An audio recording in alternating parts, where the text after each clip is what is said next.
Hello, hello. Hello. Oh, hi. Hello. Oh, man. Uh-oh. Okay, just like I gotta start roll 20 again. It's routing to the wrong It's horrible. sound. It's a horrible program. Yeah, we don't know. It's a great program. Apparently, you've got some major problems with it, though. Let's dive into that. Do you think was it your father that first used? Hold on. Shut the fuck up. Shut the fuck up. Hold on. So, guess what just happened to me? Oh, I saw the Yeah. tweet, man. What happened? Yeah, What? Yeah. I got a Blizzard from Dairy Queen. It was the Reese's Supreme, whatever the fuck, with like it's got like peanut butter cups and Reese's Pieces and stuff. And I got to a part where I thought the Reese's Pieces seemed to be extra sharp, and it was because it was literally broken glass.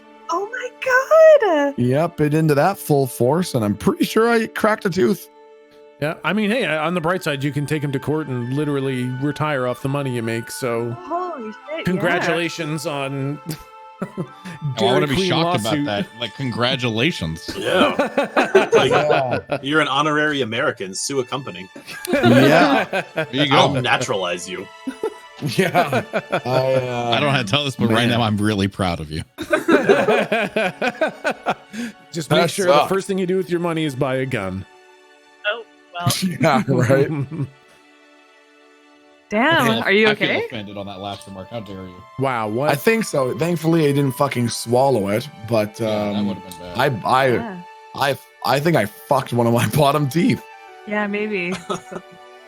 Damn.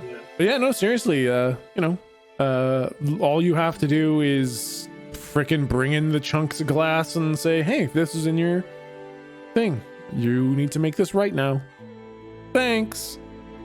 Evidence, timestamp, do it. Exactly. I mean, it's already tweeted, literally, like, there's video public evidence of him saying, Yeah, look what I and just found. I just called them just now to say, hey, I think I broke a tooth on the broken glass that was in one of your fucking Blizzards. And she was like, oh man, oh darn. Well, I can give you a coupon for another Blizzard if you want. I mean, it makes sense that the person behind the desk, like, they don't care what happens to... the thing was, she sounded like she was 14. So I literally said, and in a nice way, I was just like, I was just wondering if there might be a manager who was on duty who I'd be able to talk to. And she was like, oh, that's totally me. That's me. I'm the manager. And I was like, okay, well, all right. I mean, even the manager's not going to care. Like, this is going to be an issue for way high up, and they're gonna have a nightmare with that. Yeah, I'm gonna think about what I'm gonna do, because this is not made up. This is a completely legitimate or some sort of might not be glass, but it is some glass-like plastic. It's sharp and hard and non-digestible. Yeah. Like, Well, I mean, like, either way it is, right? It's still lawsuit material. Like, it's still a big deal for them. And the hard part for you is already done, right? The rest of us are waiting to find a thumb in our can of Coke or something like that. And then you got to like drink it, which is awful. But like the hard part for you is done. You survived, which is a good thing, right? If you swallowed it and it cut up your throat, then I guess you're in really big trouble. But yeah. Anyways, okay. Now to the show. All right. I will turn up my own headset a little bit because it's a little bit quiet. Just 1 second. Okay, that's fine. I will start with welcoming folks to our tabletop RPG stream called Monsters Ain't Real, where we use modified 5e rule set to enjoy some good old-fashioned RPG fun. To anyone new, all the old episodes are up on YouTube, but that doesn't mean you can't hang out and enjoy the session. So let's get started with just a bit of a recap to start with. Last time you guys began your adventure into the Green Ink, you watched a green dragon fly overhead, pursued by an army. You followed the army and discovered they were all some race of robotic-looking individuals, and I think that had somewhat of an unintended impact. I saw in chat, and some of the reactions of the players might have thought that I had like jebaited you guys into more space cowboys in fantasy, but it's a legitimate D&D 5e race. They're called the Warforged. and they're very much a very real D&D 5e race. So I don't want to. The Warforged? Oh yeah, I fully knew about them. Okay, good. Yeah, no, I've run 5e campaigns. I know what the Warforged are. Yeah, didn't you come out of the gate and you were like, oh yeah, Warforged? Well, no, we came in, right, and I was like, and they're robots, and like the reaction was like, you have got to be kidding me. I thought we were in Fantasyland. Well, I was excited. Well, they're not technically robots. That's exactly it. I wanted to kind of just constructs. Exactly. But I can hear you adjust your glasses, you motherfucker. But the thing is, right, like I wanted to, like, if you've only lived in a world that ever knew like cyborgs and robots and you see Warforged, like you're gonna think robots. So I wanted to kind of describe it the way that you would encounter these things. For sure. But I got this sense that people felt a little bit jebaited into, lol, fantasy robots, gotcha. But yeah, so they were Warforged, which are like a weaving of mechanical and or metallic and organic material, kind of like nature druid cyborgs. And you talk to the leaders, to one of the leaders of this army to discover some important details. The leader's name was Silas, and he informed you that he was part of the Dragon Seekers, a dragon hunter militia from the nation of Izo. He asked you for your identification papers, and when you were not able to provide them, you were all nearly arrested but escaped a few feet into a new nation, separated by a strange magical barrier. And now being in the province or nation of Hayland, the Warforged were unable to take you prisoner. And you continued through Hayland. You met a village elder from one of the small farming towns who gave you some information about this new nation where people help each other. They are either people who are needing help, in which case they wear a silver ribbon on their wrist, or they are called helping hands, and they provide help and they wear gold ribbons on their wrists. And there are a small group of people who wear red ribbons, and they're generally the guards. You eventually made your way to the capital city of Hayland, a city called Rena, with a massive white layered tower sticking out of the middle. And eventually you were taken to the sorting hall, where people are given their ribbons and assignments for the day. You met a small kobold child named Gerby, who was very interested in gaming the system to get a bunch of free candy. You got a silver ribbon, and then you met one of the tellers at the sorting hall, named Atlali, a Yuan-Ti pureblood woman, who gave you all gold ribbons, assigning you as helping hands, and told you to take care of Gerby for the day and make sure he was back in the orphanage by sundown. And that's where we left off. So, with that in mind, we can hit the narrative camera. Where is that? There it is. That plays both tracks. There we go. We see the city of Rena, the capital of the nation of Hayland, the city where the party currently resides. We see the homes and shops as the camera pulls kind of backwards and into the sky a bit. We see the enormous white stone layered tower in the middle of town, and we drift backwards towards the surrounding forest. The forest is bright, and the sun peeks through the leaves, and the ground lights up with green from shrubs and grass and moss, and a few stones here and there, and a deer dashes in front of the camera. And further we go into the forest. The bright browns of the tree trunks turn darker. The canopy becomes thicker, and less light makes it to the ground. Back further we go. The trees cluster more tightly, and even less light makes it down to the forest floor.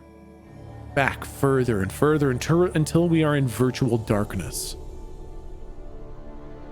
Bioluminescent lichen on the tree trunks provides little light. A firefly here and there flitters through the branches, providing a dim and foreboding illumination.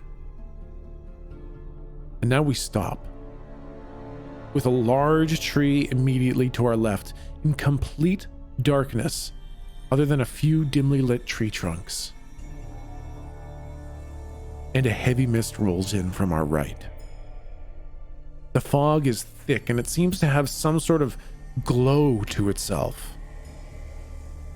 As we stand here in the middle of the darkness of the thick forests, we watch more and more of this fog roll in, and then we notice something strange.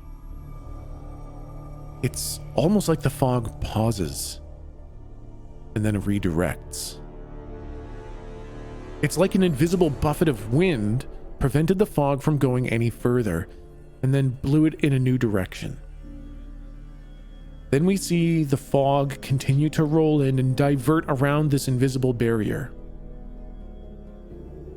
And then we see a light, real light, coming from the left-hand side of our view, from around that tree to our left. And we hear it tapping, slow but consistent. And that light becomes brighter and brighter. It's coming from behind that invisible barrier, like whatever's making that light to the left is also making that barrier diverting the mist. Almost like the light is pushing a path through the fog. Tap, tap, tap. We hear that tapping getting louder and louder.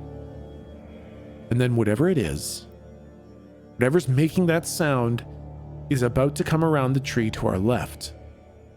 And it stops. It becomes absolutely silent in this forest. Whatever it is, it can tell that we're here. It can feel the narrative camera just around this tree. And it waits. Then all of a sudden, all of the fog is blown backwards, and a gnarled piece of wood shows from around the corner of that tree, and the camera goes black. And then we're back, in the middle of the day, in the sorting hall in Renna. And our party has just received their task to look after Gerby.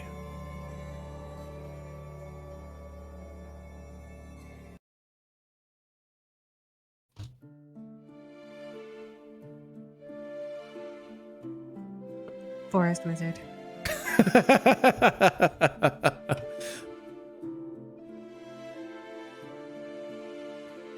Okay, so we saw him take off, right? He kept on saying candy, candy, candy, and then he just took off. Yeah, so Gerby wanted Gerby wanted to get a bunch of free candy with a silver ribbon. As soon as he got it, he just took off, just sprinted out of the door to the right of the building. And this is before we got the quest, technically. Right? Exactly. Yeah, he took off, and then you got your quest, so he's gone. He's no longer in the building. Oh God. Yeah. Oh fuck! And Atlalee was like, Gerby, you might want to go catch up with him. He's a bit of a runner. Oh my God! Oh, hey, that's the Kirby dog. No, Gerby dog. Gerby with a G. Gerby with a G. No, Club likes Kirby. That's. Are you okay? I check his fever. He probably feels like touching an apple that's at a grocery store, just room temperature, no sense of heat or cold. He's just whatever temperature the room is. It sounds about right. Slump reaches forward and slaps Galdrick in the face, just trying to return the favor. Just palms his whole face. Yeah, this is a good face. This is a good face, Mr. Teeny Tom. Okay. Yeah. Okay. All right. Thanks. That's nice face. I like to see your face. Okay. What do you do? Stop! Get up! Stop!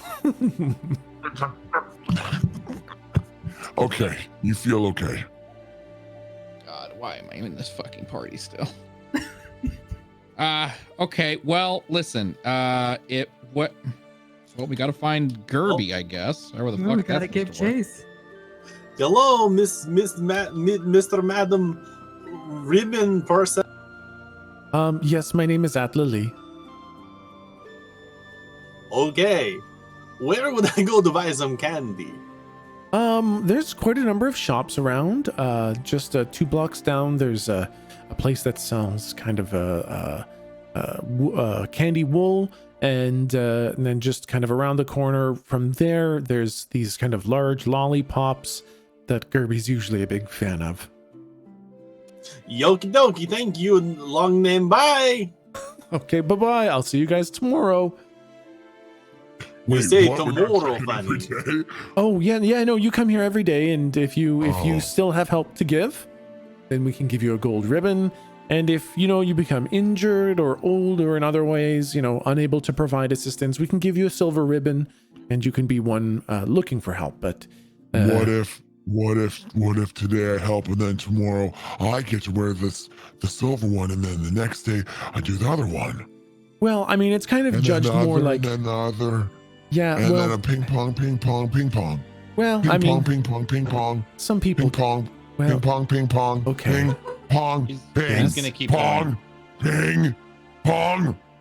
is he gonna break? Is he Ping pong, broken? ping pong, ping pong, ping pong. He's waiting for you to say ping pong. Oh, Ping pong. ping pong, yep. Ping pong. Ping Oh, pong, okay. yeah, exactly. Okay. Yeah. All right. We see you tomorrow then. Okay, see you tomorrow. Okay. Okay. Love my you. gosh. Okay, I love you. My Oh, God. ew. You're weird, man. Yeah, it's really, Oh, okay. really fucking weird. Okay. I want to head out. So describe to me, are we in the giant building with the white walls right now? With the No, you are giant- not. You're not in the main tower. No, this is a very Okay. nice building, but yeah, that kind Okay. of layered, huge, like armored tower in the middle of town is still quite Yeah. a number of blocks away. Okay, now describe to me, what does it look like when we leave the front door and we're looking out into the street? How big is the street? What are the sort of, is it storefronts that we're looking at? Is it like apartments? Yes.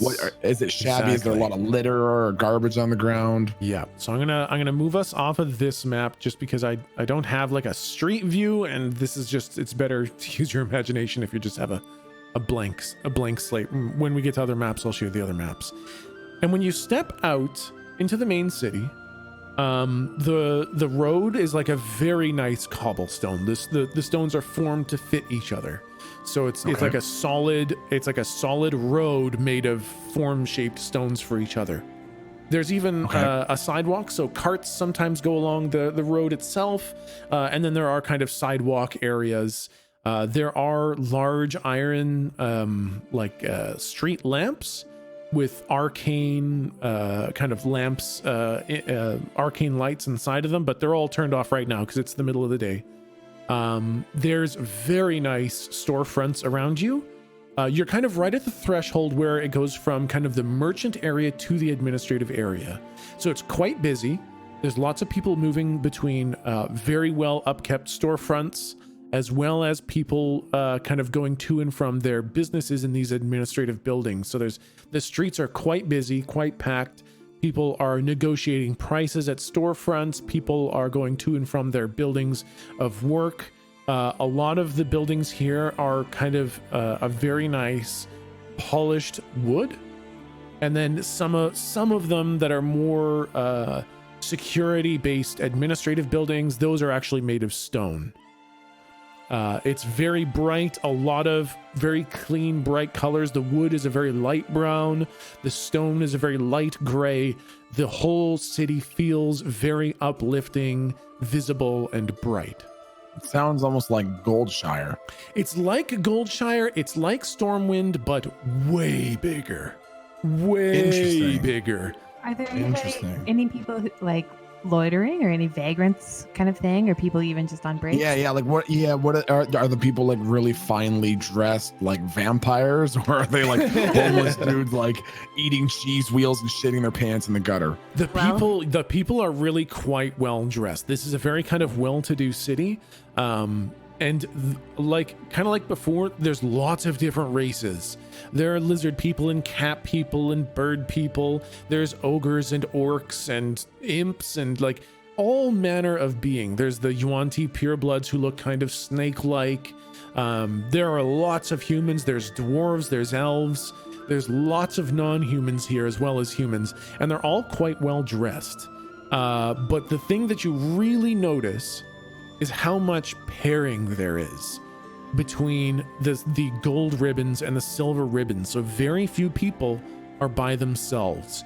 They're almost always in pairs, unless they're like actively walking. There are some people by themselves going from one place to another, but for the most part, people are in pairs. It's always a gold ribbon and a silver ribbon, and the gold ribbons are helping the silver ribbons in some way. You know, sign languaging for deaf people, holding hands and helping people who are blind, helping some of the elderly, or pushing wheelchairs. Like it's very much people helping people here. So and everyone's dressed quite well. Okay. And there's zero homeless. There are zero vagrants. There is not a single person who looks like they need help that isn't being helped. Interesting. Okay. I would like to find the nicest looking person and punch them in the face. We need to get this down right. Okay, and then you die. Okay. Immediately upon leaving the kind of admin building where we were, do we see like Gerby's, coattails or anything? Is there a sign of him as we have moved? Roll investigation, which is plus wisdom, I think. Wisdom. I'll take it. That's my best one. Perfect. 13. That's not too bad. Also, Kirby kind of leaves a trail of destruction. Or Gerby, sorry, I called him Kirby. Boy, Yeah, why did I do that to myself? Gerby leaves kind of a trail of destruction. There's like a knocked over box, like one of those planters by windowsills kind of thing. No. There's an entire planter that's been like upended on the ground, and then like little dirty kobold feet prints going around the corner. And like that's handy yeah, at least, people brushing dirt off their dresses and their pants, saying like, there goes Gerby again. So unknown entity. Got it. Yeah. So not a lot of investigating to do. It looks like he kind of ran to the left and then went around a corner, leaving literal dirty footprints as he went. So I have a bit of a strange question, but it will feed what I'm planning to do depending on your response. Yep. How sort of what's the word, like verbal are the people from what we can tell? Like, are they like, oh hey, would you mind holding that door? Yeah, no problem, got it. Oh hey, look out, like coming through, there's a car coming through. Yeah, sure, sounds good. Or are they sort of like stoically going about their business? Basically why I'm asking is I'm wondering if Slump can run around the corner looking like a concerned dad, being like, Kirby, someone stop him. He's not supposed to be out by himself. And would people look at me like, ew, gross, someone making a scene? Or would they be like, oh yeah, of course, we'll help you? The impression you're getting, so yeah, it's very vocal here. People are, because people are helping people, and a lot of that is verbally helping, like either discussing something or explaining something. And so there's a lot of discussing going on. You get the feeling like this is a very open kind of sure, like society, society, culture, yeah, exactly, like culture, yeah, absolutely. So you feel like if you were to cry for help, somebody would do something. Okay, I'll say that's what we'll do. Now that I'm sure that, like, as Lou is looking around, I'm sure that we're probably all relatively able to see this kind of path of destruction. So Slump will maybe look in that sort of direction and then basically say that, go, oh, Gerby dog, no, someone stop him. He's not allowed to be out on his own. If he has too much candy, it'll hurt his tum-tum. So I think that pretty much has the intended effect right away. There's like a gentleman tiefling who has like a pair of devil horns, which looks very intimidating until he looks over and he's got very kind eyes. And he's kind of wiping a bit of dirt off his shoe that very clearly was Gerby had stepped on his foot on his way through. Oh my God. And he kind of looks up and he's like, oh yeah, I just saw Gerby. He's I think he's headed for the candy. That sounds like Gerby. Yeah, he's just over there. Actually, he got distracted. Great. So he's just at the end of the street there. Are you guys Gerby's watchers for today? Yeah, well, we're actually old friends. See, when we knew Gerby, he had a little hat that he put on, and he was a big, important police dog. And then he went and saved a bunch of people, and there was a black hole, and a guy with a big spoopy hand, and the guy had really long fingers. And then Slump's friend Jorp took him, and we lived in a cave. Wow. We were basically in a wandering acting troupe, and so Gerby would often come and see us in that troupe. Oh. Yep. Oh, okay. Well, I mean, Don't he's just. even worry about it. I mean, that's fascinating. I don't really understand how it works for a child who's probably less than 5 years old. But do I see Gerby when he says like he's over there distracted? yeah, like you walk up to the corner and you can see Gerby, and he's like playing with a pair of dogs. Oh. But Aw, that's so sweet. Gerby, get the fuck up! Get the fuck over here, Gerby! Before I put you back in the shower for 3 days! What the fuck is wrong with you? and like he kind of like looks back and he just has this big grin on his face, and he just hawks a red ball down the street, and the 2 dogs go chasing after the ball, but they're like weaving in and out of the people, and then Gerby just fucking plows through the crowd chasing the dogs, chasing the ball. And like he's going the opposite direction of you guys. He is just taking off, chasing the dogs. Oh boy. Is there one of those candy shops around here? Any of the it's kind of in the direction that he's going a little bit. Okay. I Guys, look what at if we Slump get- and I say, "This one's on you. I already babysit." I look at Lou. This one's on you. I already babysit. I already kind of like elbow up at Slump. I already babysit duty. Well, I have. What if we just go and get the candy and wave it in the air, and then maybe he'll come to us? Like he's a dog? I mean, Well, he's not the worst idea he's you also have. chasing a ball. I mean, Not worse than making a fucking scarf for it. Let's do it. maybe I could tie a scarf onto the candy, Yeah! throw it in the air. I muse as I'm walking towards the candy shop. Okay, you guys are headed towards the candy shop. Yeah. Okay, you guys are like walking through the streets, and like people are like getting off the ground from Kirby having just bowled them over chasing these dogs. And then you kind of see Kirby, he's like on the ground wrestling with the dogs kind of thing, and they're licking his face.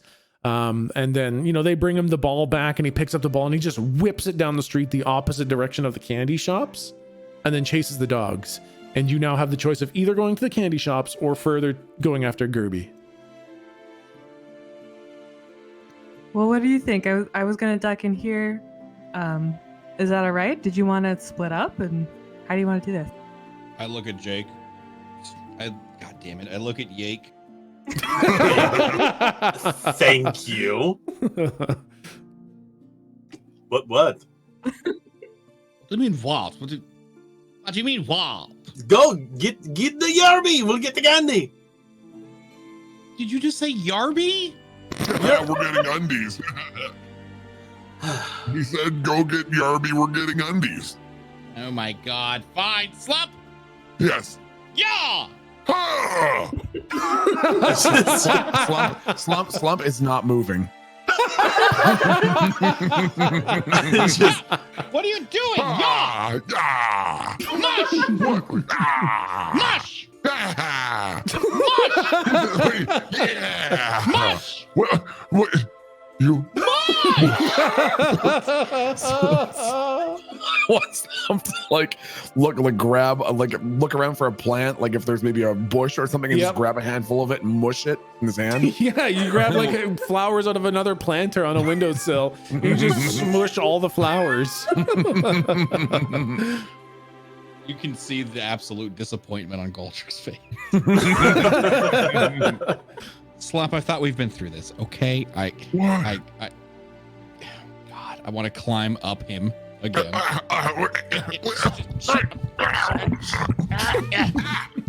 Go that way.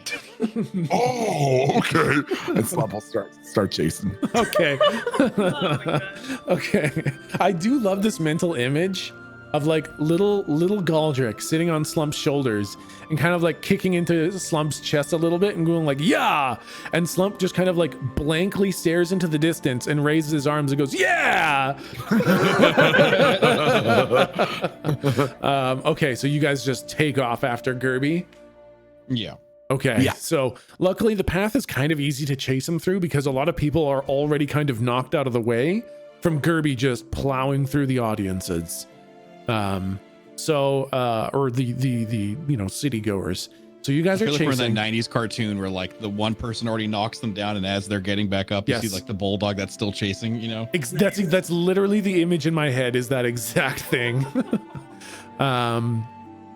Okay, and then Yake and I'm just like, after the kerfuffle with trying to pronounce like Kirby and candy in the same sentence, I'm just kind of like kicking the stones on the ground and like muttering to myself. Oh, Yell- don't get used to it. Yelly beans. Yay. I mean, Yumping. yummy. That's nice. Oh, bud. Well, you'll find other words. You'll just gotta expand your vocabulary. Yeah. Oh, fuck! But yeah, what That one was a oh. Could you? I think I have some whatever the fuck credits, coins. You can buy the candy. Oh, okay. I'm gonna quickly run in there. Do they have any of those lollipops that were talked about? yeah, they've got these giant lollipops, like they're as big as Gerby's entire head. I are they grabbable, or do I have to like? Are they behind the counter sort of purchase? They're like at the counter. Like at the counter, there's like a spiral of these big lollipops right beside the till.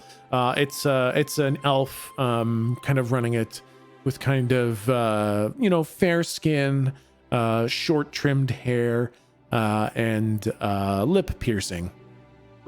Good morning to you. Or Hey. whatever time of day it is. Anyway, I have a lollipop emergency. I would like to purchase this. A lollipop emergency? Yes. Well, say no more. It's 50 silver. I'll give you a lollipop. Thank you. Do Can we I tell have how to- currency? You guys got 10 gold each from okay. At Lily. Yeah. Oh, and so it's just the gold. Like, do it. It's in any denomination you need. Okay, I was wondering if we were going to have to learn how to tell the difference between the types of coins. You know what I mean? You hold up like Like, what is this, a half pence? I don't even know. you hold up 10 gold coins. I only have 10. Yeah, exactly. And then I get super robbed. Yeah. No, I think I think you kind of hold up a coin, being like, I don't know how much, and they kind of like they take the gold coin and they give you 50 silver back, and that kind of breaks the gold in half. Thank you. All right, now please go with the lollipop emergency. Okay, I wish you all the best with your wares. Bye. As we're going, I just sort of like flip a one of the titty playing cards, like just out of like a shitty close up magic, but like it's really bad. Yeah. I'm just gonna like half-heartedly just go like and I scribble the like thing at the bottom that says Yake the Amazing, and I just go, I'm Yake, bye. And they kind of like, they look confused and they look like a little bit offended at the card. And then they look at the card again. They just kind of put it in their pocket. For further consideration. Exactly. How the fuck did we go from incredibly shy and timid Jake to depressed Jake? Depressed Jake flinging Disgraced porn around. magician. Yeah. Signed porn around. Hey, you have letters taken out of your vocabulary and tell me how it goes. Okay. Living with that choice. No, I do like the Napoleon Dynamite run where like the hands are still in the pocket, so I can't pump my arms, and I'm just like running with a stiff upper body. Yep. I'm Got just that. out the door behind Lou.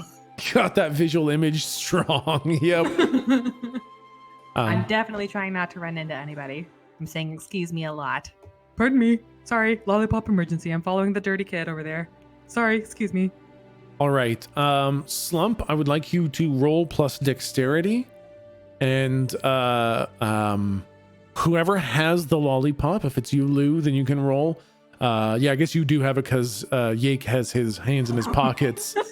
You will also roll plus dexterity, and I'll let you know What the fuck is plus dexterity?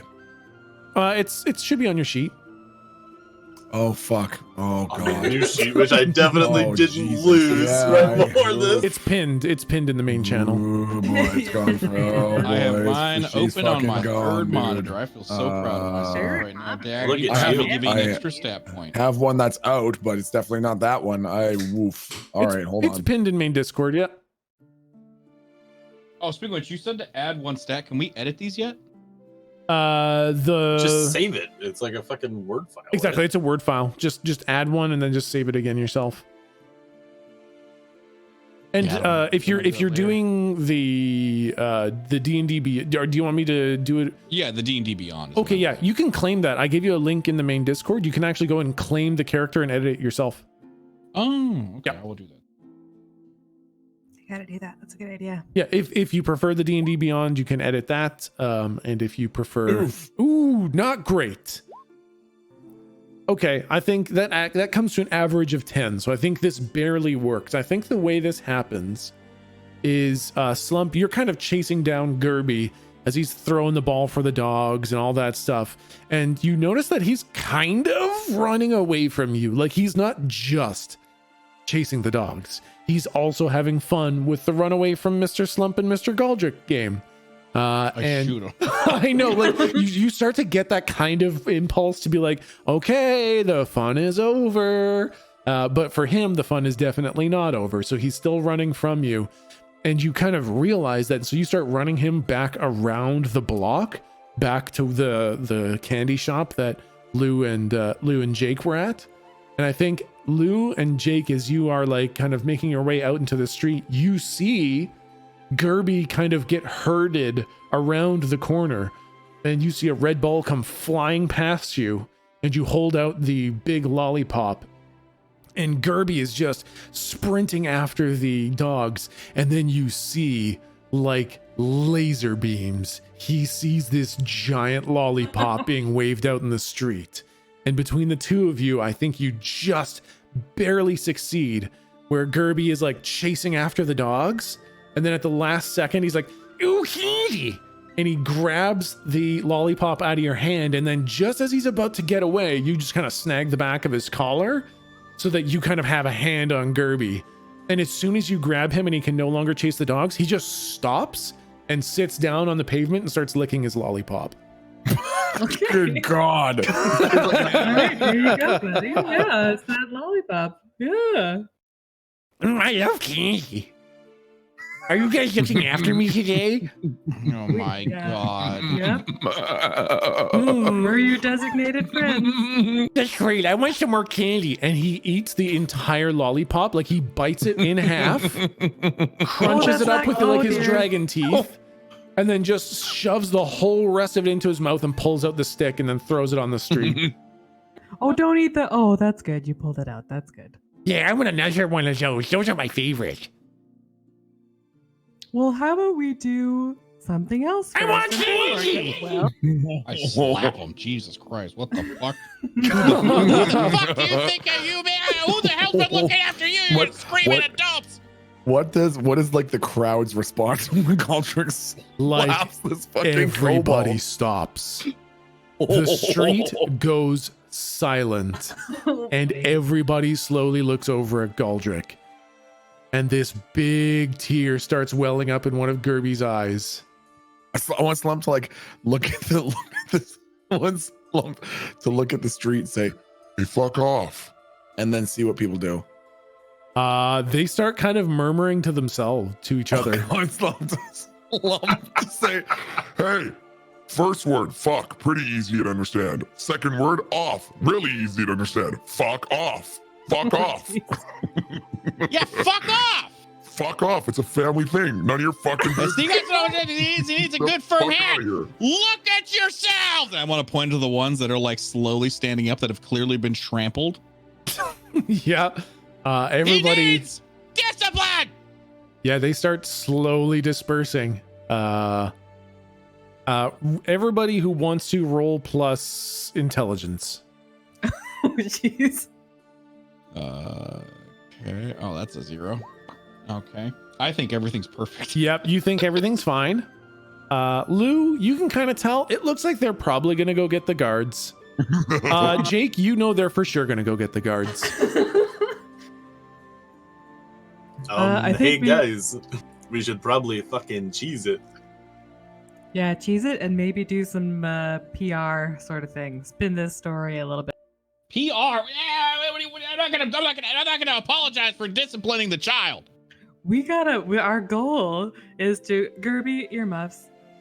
He's still kind of sniffing, and he's got a couple tears rolling down his cheeks, and he covers his ears. Our goal is to meet the lead person so that we can get on to finding the planar key, right? Right. Oh shit, I forgot about that. I thought we were just getting key. Didn't they say that we gotta keep doing the silver wristband dogs until then we go to be the guardian boys, right? Yeah, I think so too. Exactly. Okay. So let's yeah, I guess you're right. Slump turns around and slaps Gerby as well. A united front. It's the only way to raise the kid. That's true. That's true. Gerby, look at me. Look at me. Look at me. Look at me. Gerby, look at me. Takes off. Yeah, fair enough. That's a good call, Gerby. I hold person. Okay. Burn another spell slot. Roll to use it. I don't know how to do that. Should be roll plus. I'm seeing what my spells are. Do I still have magic shoes? Yep. Do they do anything aside from the mud thing? Nope.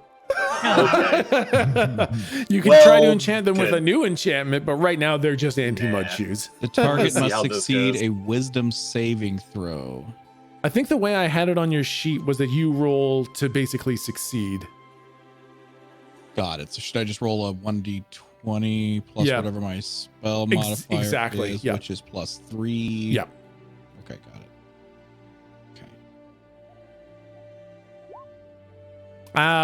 No, I think you kind of raise your hand. The spell slot does get burned, but it does not take effect. If anything, Gerby slows down for a second, and then he is in the crowd. Gerby, I'm gonna get you candy! God damn it! I can. if he starts to go, I want to watch Goldrick do whatever like somatic component, and then when nothing happens, hey, are you okay there, bud? Talking to me? Yeah, because like you cast a spell and nothing happened. Yeah, I just not used to this fucking world. It's been a long time since I've been here. Wait, you've been here? Yeah. No. Hold on. We gotta go quick. Hey, Lou, do this. And I sort of like jump in front of Lou so that we're both pointed the same direction. And I like get in like a deep horse stance and put my hands in front of me. I do that. Cool. And I want to cast Phantom Steed. Okay, yeah. So that it just like rises under us and we just both fucking rip off down the street. I want to be on Slump's shoulder, like pissed off that my spells aren't working. He just takes off on a fucking steed. So I've only. I want Slump to like look at Jake and Lewis and go. Man, Teeny Todd, why can't you do anything cool? Everything you do is fucking lame. I'm trying. Okay, I'm trying. Fucking loser. Can I pretend that like I see some guards coming? I'm like, we gotta go. I was just gonna say, like, the guards literally are coming. The guards are absolutely approaching. You both just slapped a child. You deserve this. I'm out of here. I'm not associated with them. It was a little shit. I don't know what the fuck a horse looks like. I think I only briefly saw a penguin. Yep. So like, it's bad. It's like halfway between a hover bike and like a child's drawing of a horse. No. Like something that probably shouldn't exist in a three-dimensional realm. Yeah. It's just going. It's just going. Yeah, I like to think of like it's kind of horse-like, kind of donkey-like, but instead of smooth lines, like instead of a round chest, it's kind of like a box.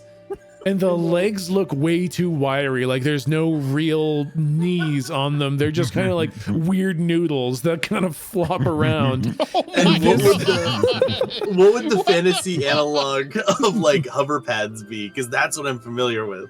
I don't think, because this thing can't fly. I think it has to be Oh, okay. Exactly. So like that's the only thing I could think of. Like you think of hover pads, but that can't exist. So I guess it's like what's behind the hover pad, all the wiring for it, just kind of spills out like weird spaghetti noodle. Horse spaghetti. And this Magical horse spaghetti. magical horse spaghetti takes off like a nightmarish hell steed of nightmarish proportions, and just starts kind of horrifically romping through the crowds after Gerby. This is not a smooth ride, but it's very cool. Hold on to the spaghetti. We'll be fine. And yeah, just gonna follow him at whatever pace this thing can set. Yeah, I Well, mean, we might. I guess no. Never mind. I wouldn't know. Never mind. it goes fast, like horrifyingly fast for how kind of malproportioned it is. This thing goes at a real good clip. And you don't see Gerby anymore. Like it's a big crowd and he kind of got lost in it. So you don't see him. And I guess like you kind of sprint for a little while and then you start looking around. Slump and Goldrick, what are you guys doing? The guards are approaching. I want to go into the... Are we still right next to the candy shop? Yeah, you guys are really close to the candy shop. Can we like the lollipop? No, it's filled with glass. No. Okay. I hate him. I'll walk in. I'll say, go into the candy shop. We need to get some more candy. But make it quick. Okay, all right. All right. I want to walk in, and I know I have no idea that this is what Lou said. So I'm gonna walk right up to the counter. I'm gonna grab 2 lollipops and say, "I need these quick." It's a lollipop. The elf behind the bar with the kind of short hair and the pierced lip says, "Oh my God, there's no time to. That'll be 1 gold for the 2 of those. Just give me the gold coin. Go." I give him the gold coin and I say, "Listen, is there anything else that Gerby would love?" He's a big fan of the wool candy at the end of the street, but he loves those and these lollipops, man. Is there anything else? Anything else he hasn't had in 5 years? Yeah, he really loves those really awful rocket candy wrist bracelets. Do you know where? Oh God, those are fucking horrible. He's literally the only one who buys them. They're awful. Those are like second tier to the worst thing next to candy corn. Okay. Oh, Talk, we're gonna fight. Yeah, no, we got a problem. No, I'm sorry. We're having a fight. No, they're disgusting. Guards, we have a criminal here. We have a criminal here. No, that's guards. Guards! We have a criminal in here. No, this is OOC bullshit, and I'll have no part of it. Slump Goldrick off his shoulders like a shot put.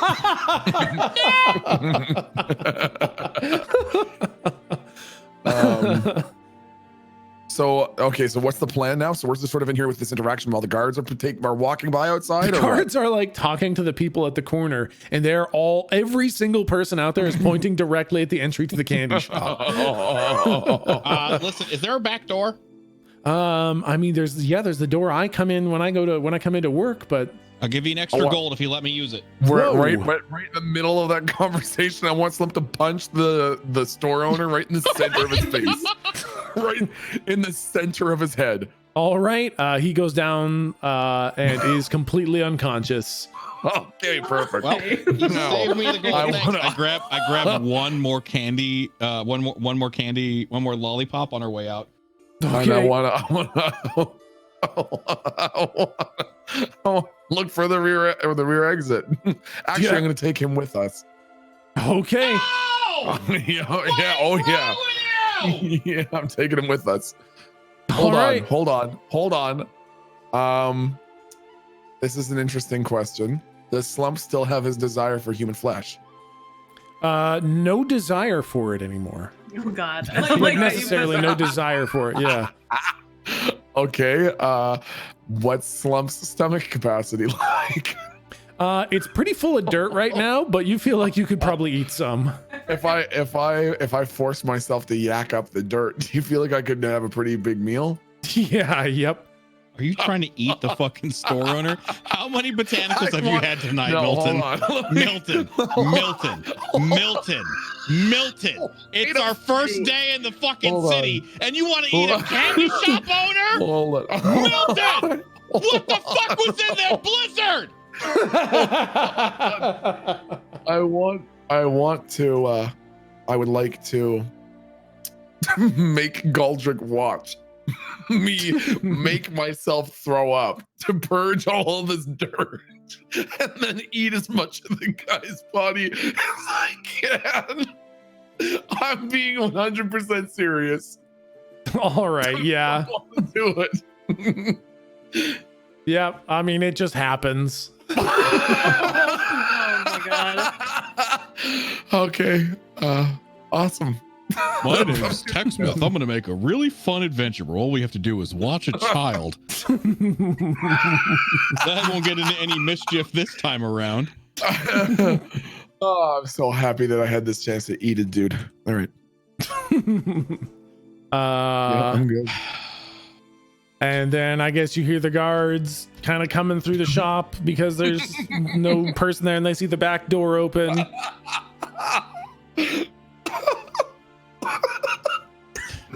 Like, I just want to apologize. This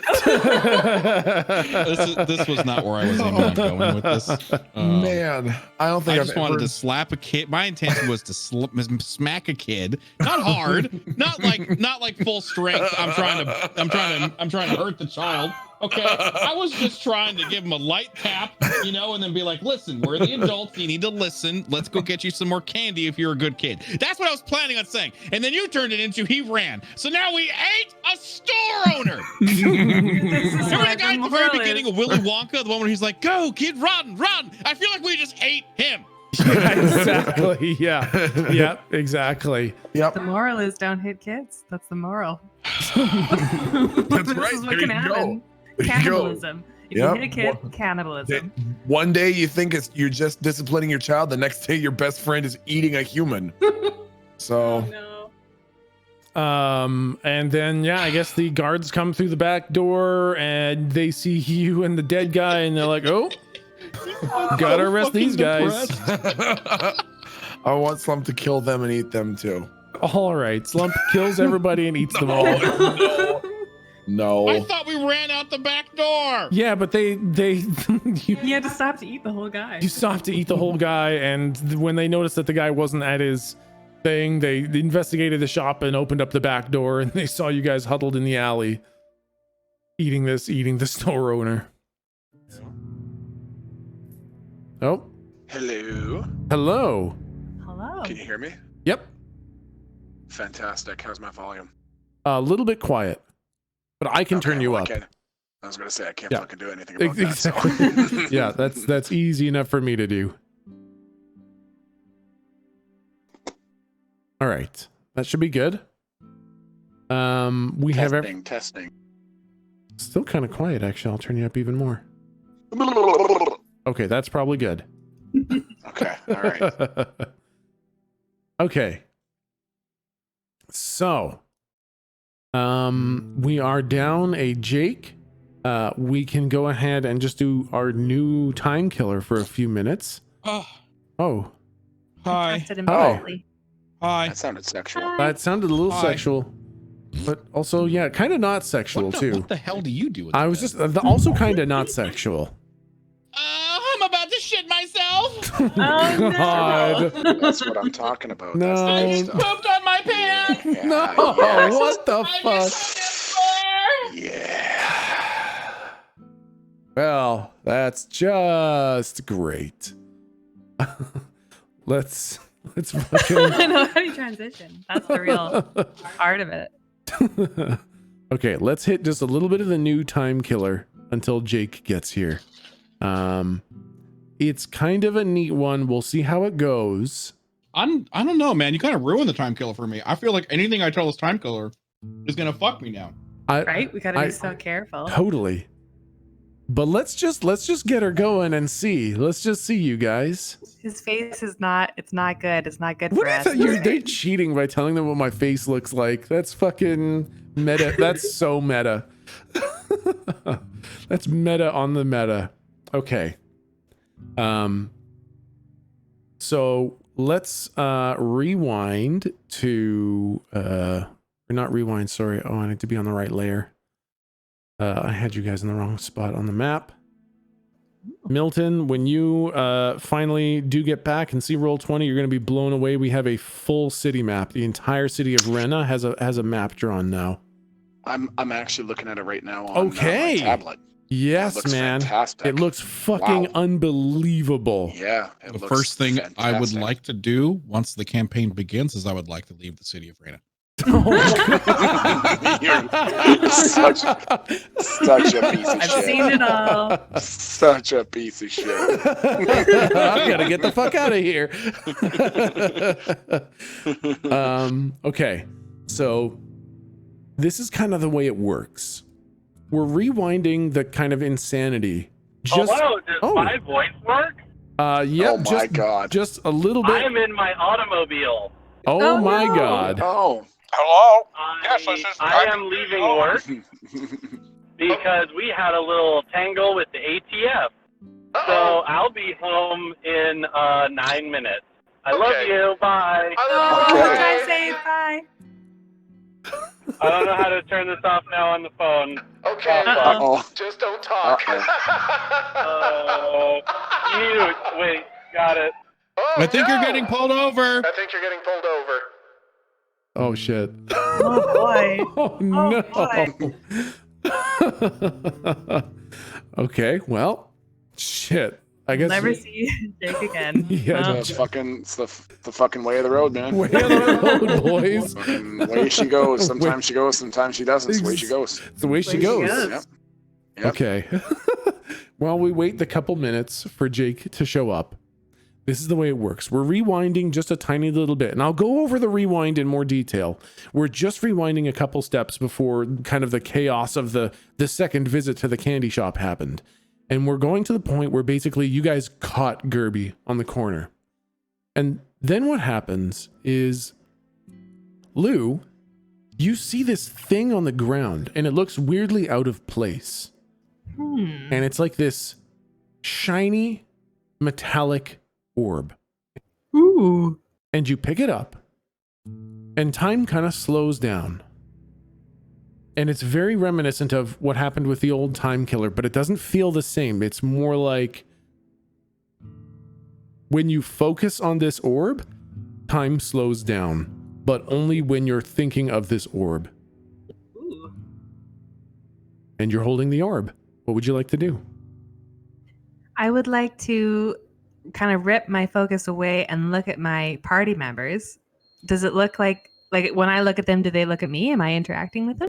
Yes, all of you can see each other and kind of interact with each other in kind of real time, but everything around you is slow and you can't really move around. But you can you can't take steps, but you can look around and talk to each other normally. Galdrick Slump, are you looking at this orb? Are you feeling this timely-wimely nonsense happening? I heard the word time. I take the orb and I throw it as far as I can. Don't trust it. I want Slump because I like to think that he's a creature of basically singular focus. Like he can only really focus on one thing at a time. So at first he's like, no, I don't know what you're talking about. Then as he's like listening to what you're saying, he looks at the orb, and as he does, time starts to slow down even more for him. So he's like, I don't know what you're trying.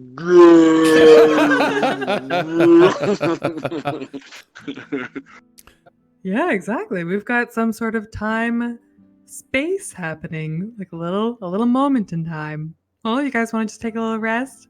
I'm sure nothing untoward will happen. Galdrick, you said you throw the orb? No, I was just kidding. Okay. What would happen? Well, you'd have to do it to find out.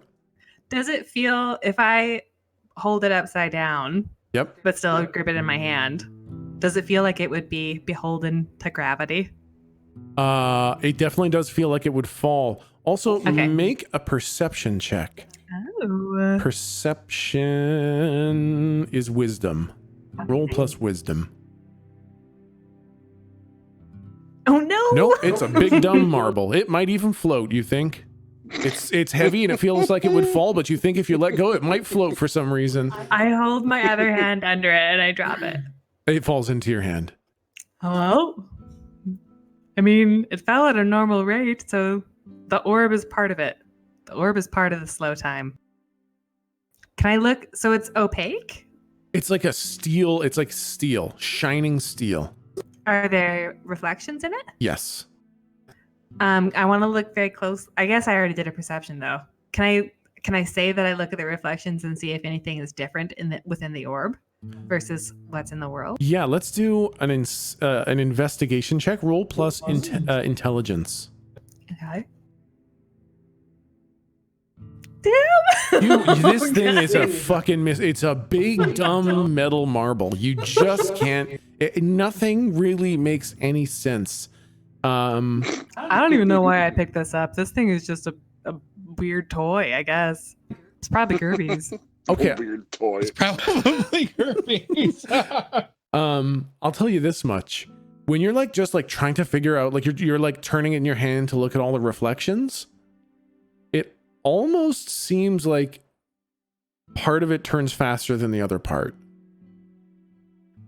Whoa, wait a What the second. hell does that mean? It's like I'm gonna shit my pants just trying to think about it. it's like imagine the top and bottom half of it were not joined.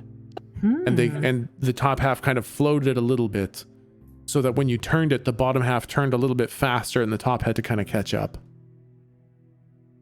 I put my hand on both sides and I try and twist it. Aha, now do a strength check. Oh. Thought it was going to be like, now Constitution saving throw. You've unleashed a terrible thing. Oh, yeah. Boy, these are some really poopy dice rolls. Like, I can't give you any indication of anything. Like, I'm going to... Is it okay if I do a thing? I don't know. I don't know what to make of this. Here, Galdrick, what do you think of this? And I pass it. Carefully. I don't toss it. Okay, so what is Galdrick's first impression of this? Again, like when you look at it and think of it, time slows down around all of you. It seems like a big shiny metal marble, and it's hard to make out much more than that. It did seem like Lou was kind of onto something with trying to twist it in some way or manually manipulate it, but it other than that, it looks like a big metal marble, maybe the size of a cantaloupe. I tell Galdrick that it did the weird spinning thing. I want to see Lou like trying to, manipulate it in some way. Like she's trying to figure it out and Slump thinking. You could. I don't want this to be something that's super ridiculous. But basically, I want Slump to look at it and he's seeing her twisting it and he's trying to figure out for the life of him what the fuck this thing is. And now he's seen her twisting it and he thinks he's trying to open it. So I'm going to take it and throw it at the ground as hard as he can. Okay, so that'll be a strength check from you, which I will gladly roll for you. Excellent, thank you. You had a +1 stat to spend from a previous session. I'm assuming you put that in strength? Oh, yeah, right. You know what? I cannot yet recall. Let's say it's strength for today. Yeah, that works. I do remember putting it somewhere, but I can't recall right now where I put it. Perfect. I think I put it in strength, but yeah. Yeah, we'll call it strength for right now. Sure. So that's a D20 plus 5. Whoa, that's a good plus. Yeah, it's a big plus. Okay, with a 15, you see like Lou is handing this over to Galdrick, and Slump has this genius idea that it just needs to be hit really hard. So he grabs it and he hurls it at the ground with a terrifying strength. A 15 is a big boy throw. And this thing smashes against the ground, and like it should have done damage to the ground, but it doesn't really. It's like the damage is being delayed. Like the reaction to the rest of the world isn't happening yet, but the orb still kind of bounces up. And as it does, this sheer force at which it hit the ground causes you to very visibly see two halves of the orb, and it starts to twist just from the impact kind of hitting one side more than the other. and you can almost see something start to appear on the surface of the orb. Interesting. Oh, look at that. Yeah, Slump, maybe twist it. Okay, I want someone to like pick it up and just imagine some like behemoth with no idea of how to apply strength in a reasonable manner, just taking his fists out for a spin like a kid stealing the family car for a joyride without knowing how the pedals work. And I just want to like squish it on either side as hard as he can and try to pull it open like a pill bottle. Yep, perfect. That's perfect. So now that you are doing the appropriate check, you get advantage. Yep. So you're gonna roll it. It'll be rolled twice, and the higher the two will be taken. Okay. Oh boy, that's gonna be enough. Yep. So with a 17 plus 5 for a total of 22, you see Slump, and Slump is strong, and this is a good twist, and it barely works. Whoa. My God, you see him twist this fucking orb with all his might, and as he starts to twist the two halves in opposite directions, this intricate pattern starts to depress on the surface. It almost looks like a piece of like brain coral or something, as part of the metal starts to kind of recess within the orb and make this long, intricate pattern. So the whole thing looks like metal brain coral now. Ew, what the hell? Does it look like that like a globe that has a painting on it, or does it like feel that way? It feels that way. Ew. Yeah. Man, I feel like I'm sexually caressing something now. Like it's getting turned on by my manipulation. A little bit, okay. yeah. I want you need to you are like maintaining this titanic grip on it, because as you start to like let go of the grip, all those patterns disappear and it becomes a smooth ball again. Okay, I want to like, while maintaining this pressure, I want like holding it on the side and like crushing. I want Slump to pick it up, breathe on it, and like rub it on his shirt. Okay, yeah.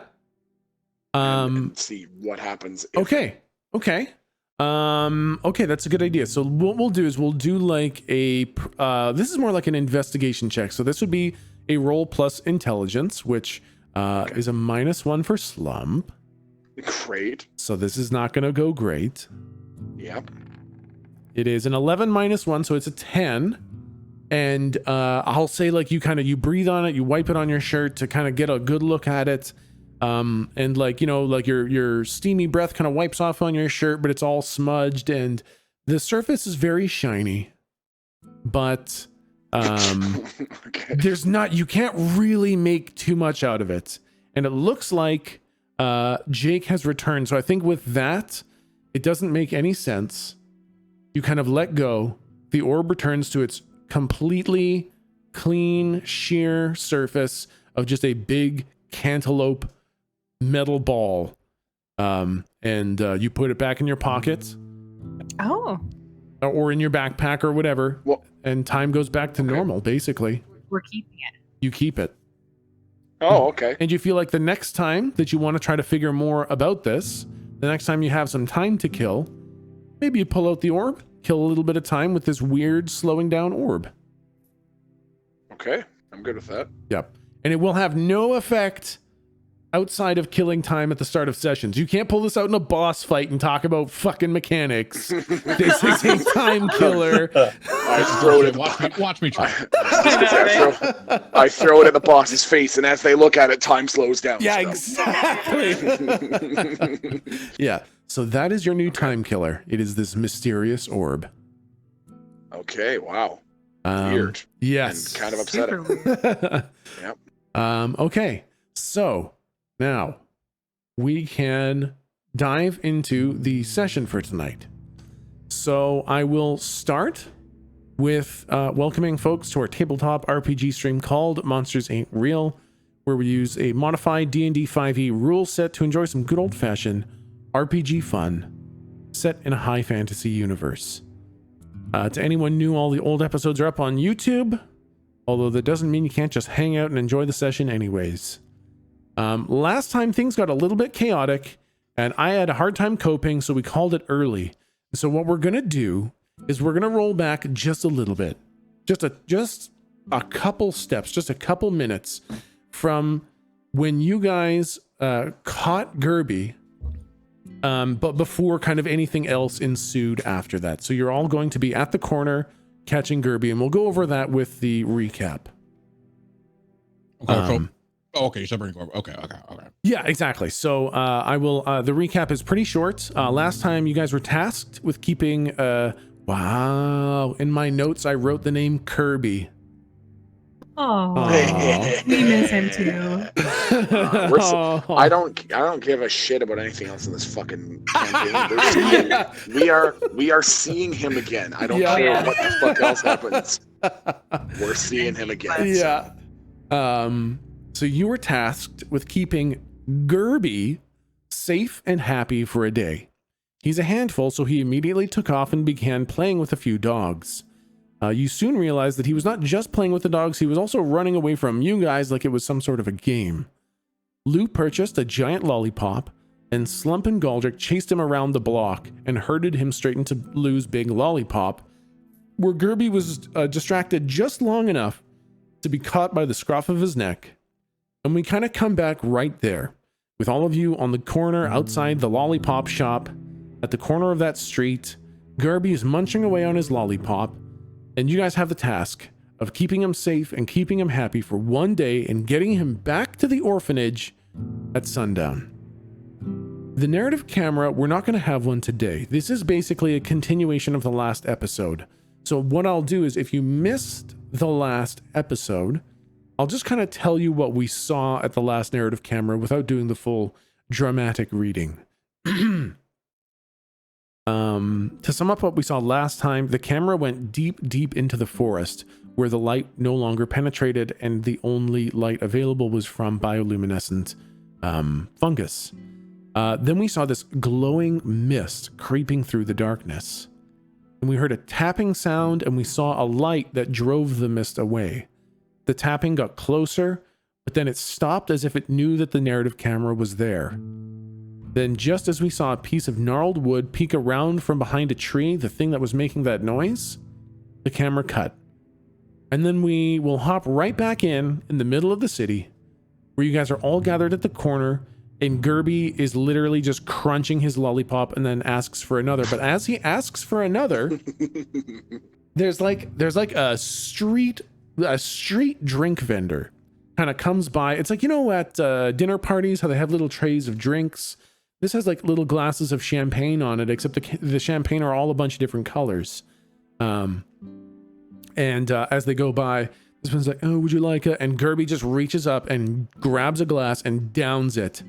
Or no, he grabs it and he's like, I love this stuff. And then he downs it. He's like, oh, it makes your voice sound a little weird, depending on which one you get.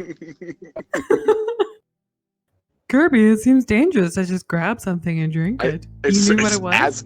As Lou is saying that, Slump grabs 2 glasses and chugs them. Which colors? Which colors would you grab? Yeah, which colors were there? Yeah, so Gerby grabbed like a deep purple one, and then there were like some yellow ones and some green ones. There was like a raspberry one and a gold one, and I'll say Slump grabs the gold one. Yep. Just grabs 2 gold ones and just slams them. Yep, slams these 2 gold ones. And then you notice Slump also has an altered voice. Hey! Wow! That was pretty good. Whoa, Slump. Oh man, your voice sounds super weird. No, your voice sounds weird. Ha ha ha.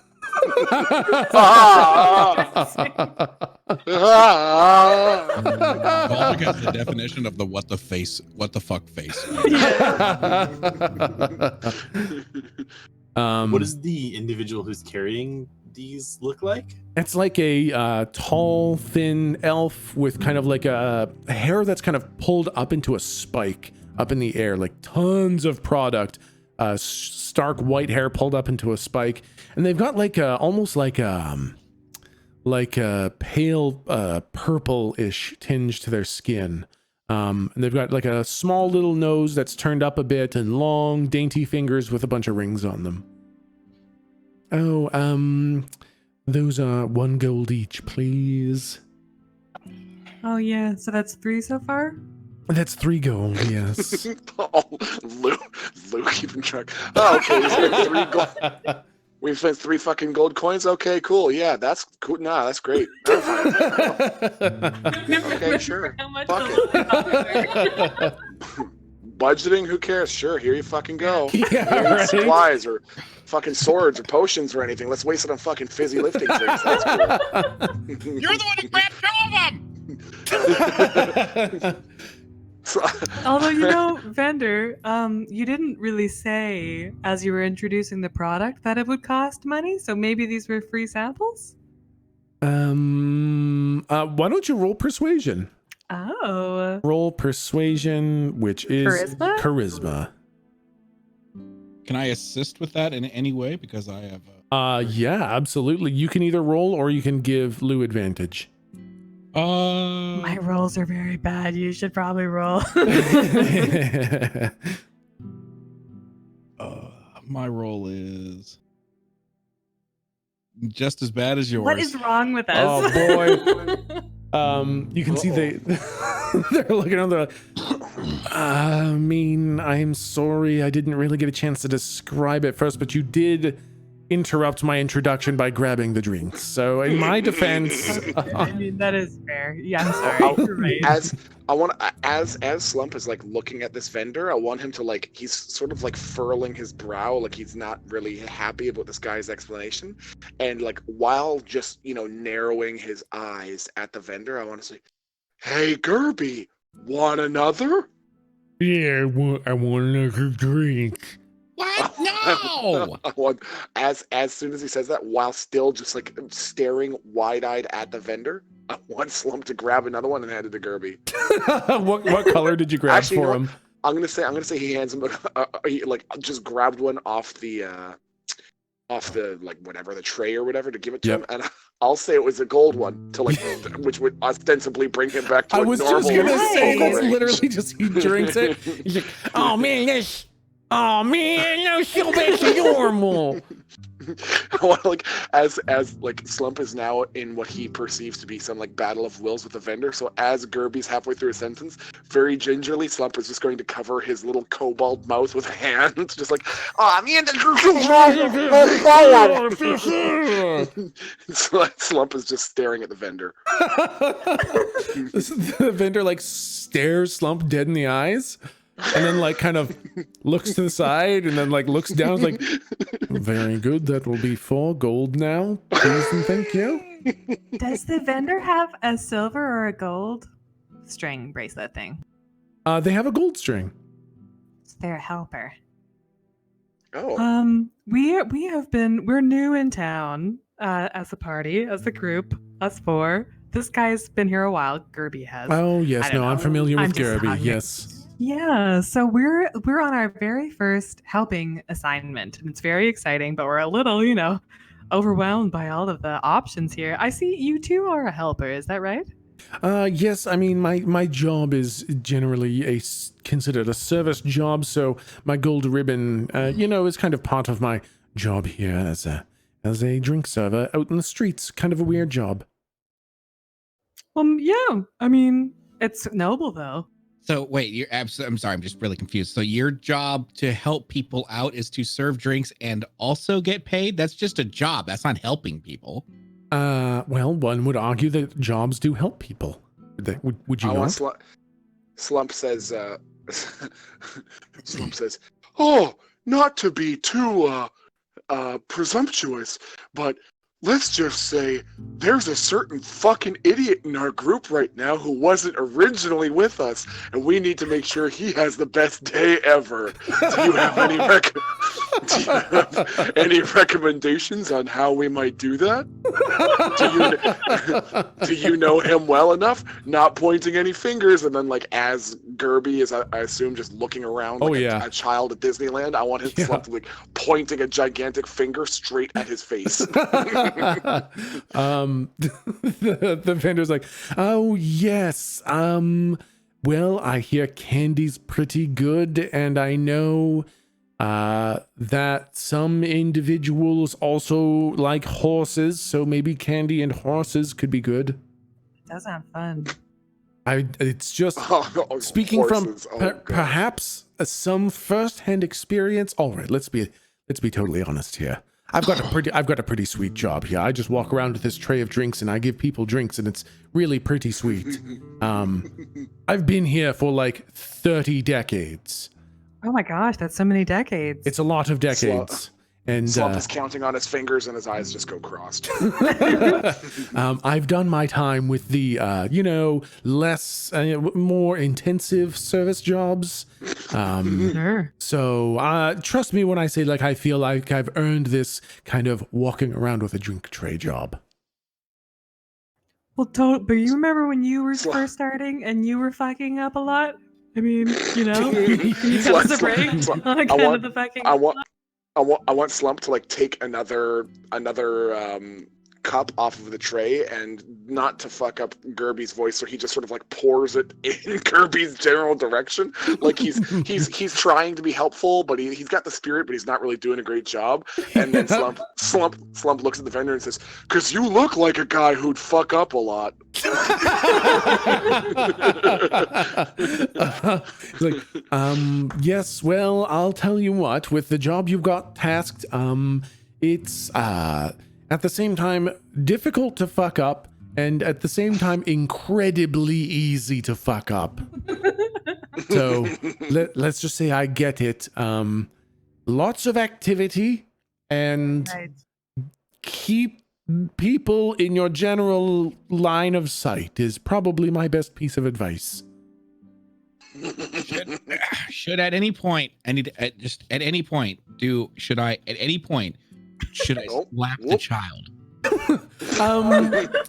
I really appreciate you asking before presuming something like that. I would say it's probably a bad idea. It's a bad idea. The city in general frowns upon or basically yes. Well, we prefer to call it horrific, atrocious child abuse. But I wasn't talking about strapping him upside down, getting a belt with a bunch of spikes and nails on it, and lashing it into his backside. I was just talking about a little bad dog sort of thing. He grabs his chest. He's like, Slump is like caught up in this emotional response. It does the same thing. Oh goodness me. Goodness, Mr. T. Todd. What? I said not that. Oh goodness, no! I just strike the child. No, people would not look kindly upon any justification for striking an orphan. Oh my God. Okay. Well, you just get away with murder, don't you? Speaking of murder, what about eating people? Also horribly frowned upon. I've got, like, I'll tell you, people will really think poorly of you for assaulting an orphan, but eating someone would probably be a one-way trip out of the city. Okay. One more question. What about eating an orphan? I can only imagine. When as soon as Galdrick says that, Slump immediately is looking at Galdrick and then immediately looks back and locks eyes with the vendor and says, "I mean, who the fuck would miss them?" Oh my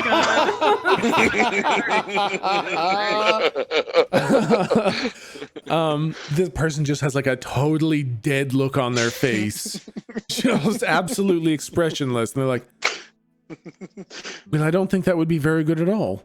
Okay, well, that's good. That's good. See, now, you're helping me. I appreciate it. Okay. Slump is sort of like waving his hands in like a forward rolling momentum. Says, "We're learning. So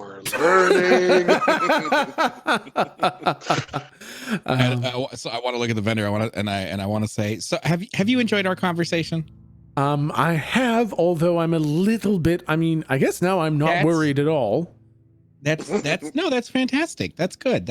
I'm glad you've enjoyed our conversation. That's actually my job. Their task was taking care of this little one. My job is to provide pleasant conversation to the comer and goers, if you will, of these streets, and try to liven their day a little bit. May I also say that you look very handsome, and that'll be 4 gold. Wait a second. And I just held my hand out, palm up. Hold on. How about, I'll tell you what. I'll give you 2 gold. Okay. To And fuck off. 2 gold to leave immediately and end the conversation. How does that sound? I wish that would work in real life. My goodness. I'm also one to help people with their bargaining skills, and I'll give you that 2 gold for free. Let's go ahead and do it. Give me the 2 gold, buddy. He kind of has his other hand open for the 4 gold for the drink, 5 gold for the drinks, because one just got dumped on Gerby's head, and Gerby is now a sticky fucking mess. Gerby is a fucking disaster. His fucking scales and hair are sticky. His hands are sticky. You can see him like scrubbing his feet on the pavement, and his feet are sticky. I know immediately what I want Slump to do before he manages to like. I think you and I are on the same page. Before he manages to like wander off in his crazy compulsive desire to never remain in one spot, I want Slump to like grab him by the scruff of the back of his shirt with his left hand. With his right hand, he's going to pick him up so that Gerby's like looking right in his face, like Slump is like a baby, like a puppy. Yep.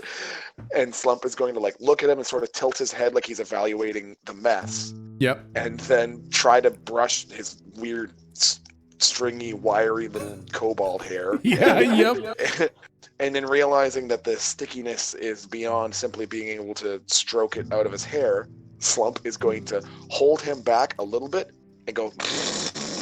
Oh my God. Lou goes, what if we went swimming? We could go swimming. Everybody, we could swim. Oh my God, please, can we go swimming? I really want to go swimming, you guys. I want to put Please like go 2 swimming. fingers up to Slump's throat and just like help him. Oh my God. I'll go swimming as a family. You got a nice day at the beach as a family, you guys. Gotta get a deep. You know, and now here's a reference that I'm pretty sure everybody will be able to know. Remember the Ace Ventura, Ventricles, Bumblebee tuna? Yep. Yeah. Yeah, and then just like hawks it all over him. And I like super quickly put like some sort of handkerchief, so he's like. Oh, that's fine. Yeah, if Lou, handkerchief, and then.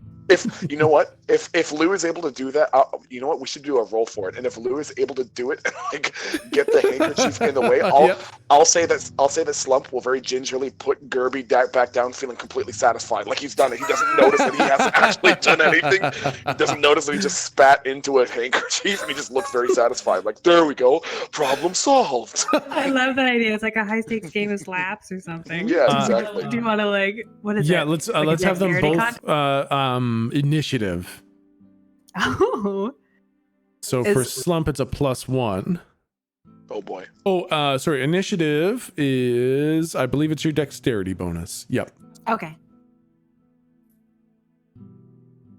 Oh, it's a 9 for me. Oh boy, Slump got a 17. You earned this. You earned this moment, Slump. I think Lou, you see this about to happen, and you like start reaching for one of your handkerchiefs, but it's like a scarf. And so like you pull on it and you try to get the end of it so you can get it in the way, but there's just so much more material. You just start like kind of like comic pulling more and more and more scarf out of your pocket. And when you look back, multiple colors. when you look back, Gerby is She's just hyperventilating. covered in snot, and he's like, his eyes are wide and just staring at Slump. And then this big smile comes across his face. I want to say that as that smile is going across Gerby's face, an even bigger one is going across Slump's. like Slump really feels like they're bonding right now. I know. In the background, you can hear "So Happy Together" playing in the background. Exactly. Lou gives a like, huh, and puts his scarf back in her pocket. Guess what his job is? I want Slump to look at the vendor and tilt his head. Like he's looking at the vendor and seeing if he's clean. The vendor is like horrified. But then they look at Gerby and they kind of remember what Gerby's like. And they're like, all right, well, I guess I'll just be seeing you around. Let me know if you want any more drinks. They're not really good for Gerby. Maybe don't give him too many. Okay. Mr. Drink Man. Oh my god. Do you have anything that could fix? And I just like point into my mouth, like this shit. This is new. I cannot pronounce yays. Oh goodness me. Nope, yes, he's got nothing. See you later, drink vendor. It's a bit of it's a rare affliction. I've seen it happen once or twice. I've got this fantastic drink that will make your voice go very, very low, so it'll sound very menacing, but the accent will completely remain. That does seem like a fun combo, though. No, that's okay. Thank you very much. I just want to mention too, we've got a little bit of character art of Yake. And he's full on fucking Dracula. Literally just a fucking vampire. Yes. Fucking, where is this? Hello? It's in my fucking Whoever Discord. drew this. Thank you. I'll see if I can grab one. There's so much fucking great fucking art for this shit. Let's see. I don't think I made it. I didn't put it in the fucking art channel. Damn it. Oh, I think I've got it in DMs still. It's so fucking good. I know it's important that we see fucking vampire Yake. Oh my god, I got so many fucking DMs. Yo, what the fuck? I haven't seen half of this shit. I know, man. It's so fucking good. I think it would take too long for me to fucking. This Kirby artwork is fucking wonderful. Isn't it so good? Kirby with his two I'm gonna dogs. put this in chat. Look at this. Damn it, I can't see it. I'll let's see. I can post it. Oh, I can show it up on stream. We've got crying Kirby.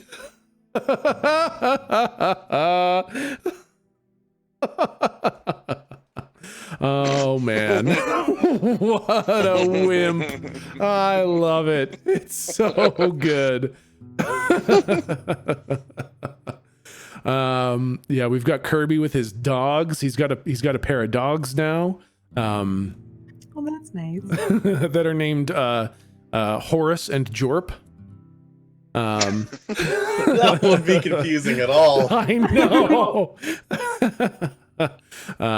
Yeah, I can't find the Yake artwork. I'll find it. I'll fill up more of that art in that channel.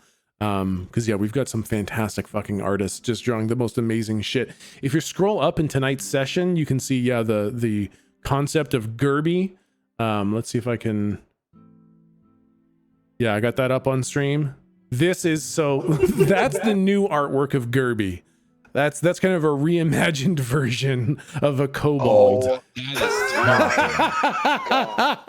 After saying that, I do slap. Oh my god. That is horrifying. I know, right? God. That is so upsetting. Eyes. Ooh, the eyes. So the drink vendor walks away.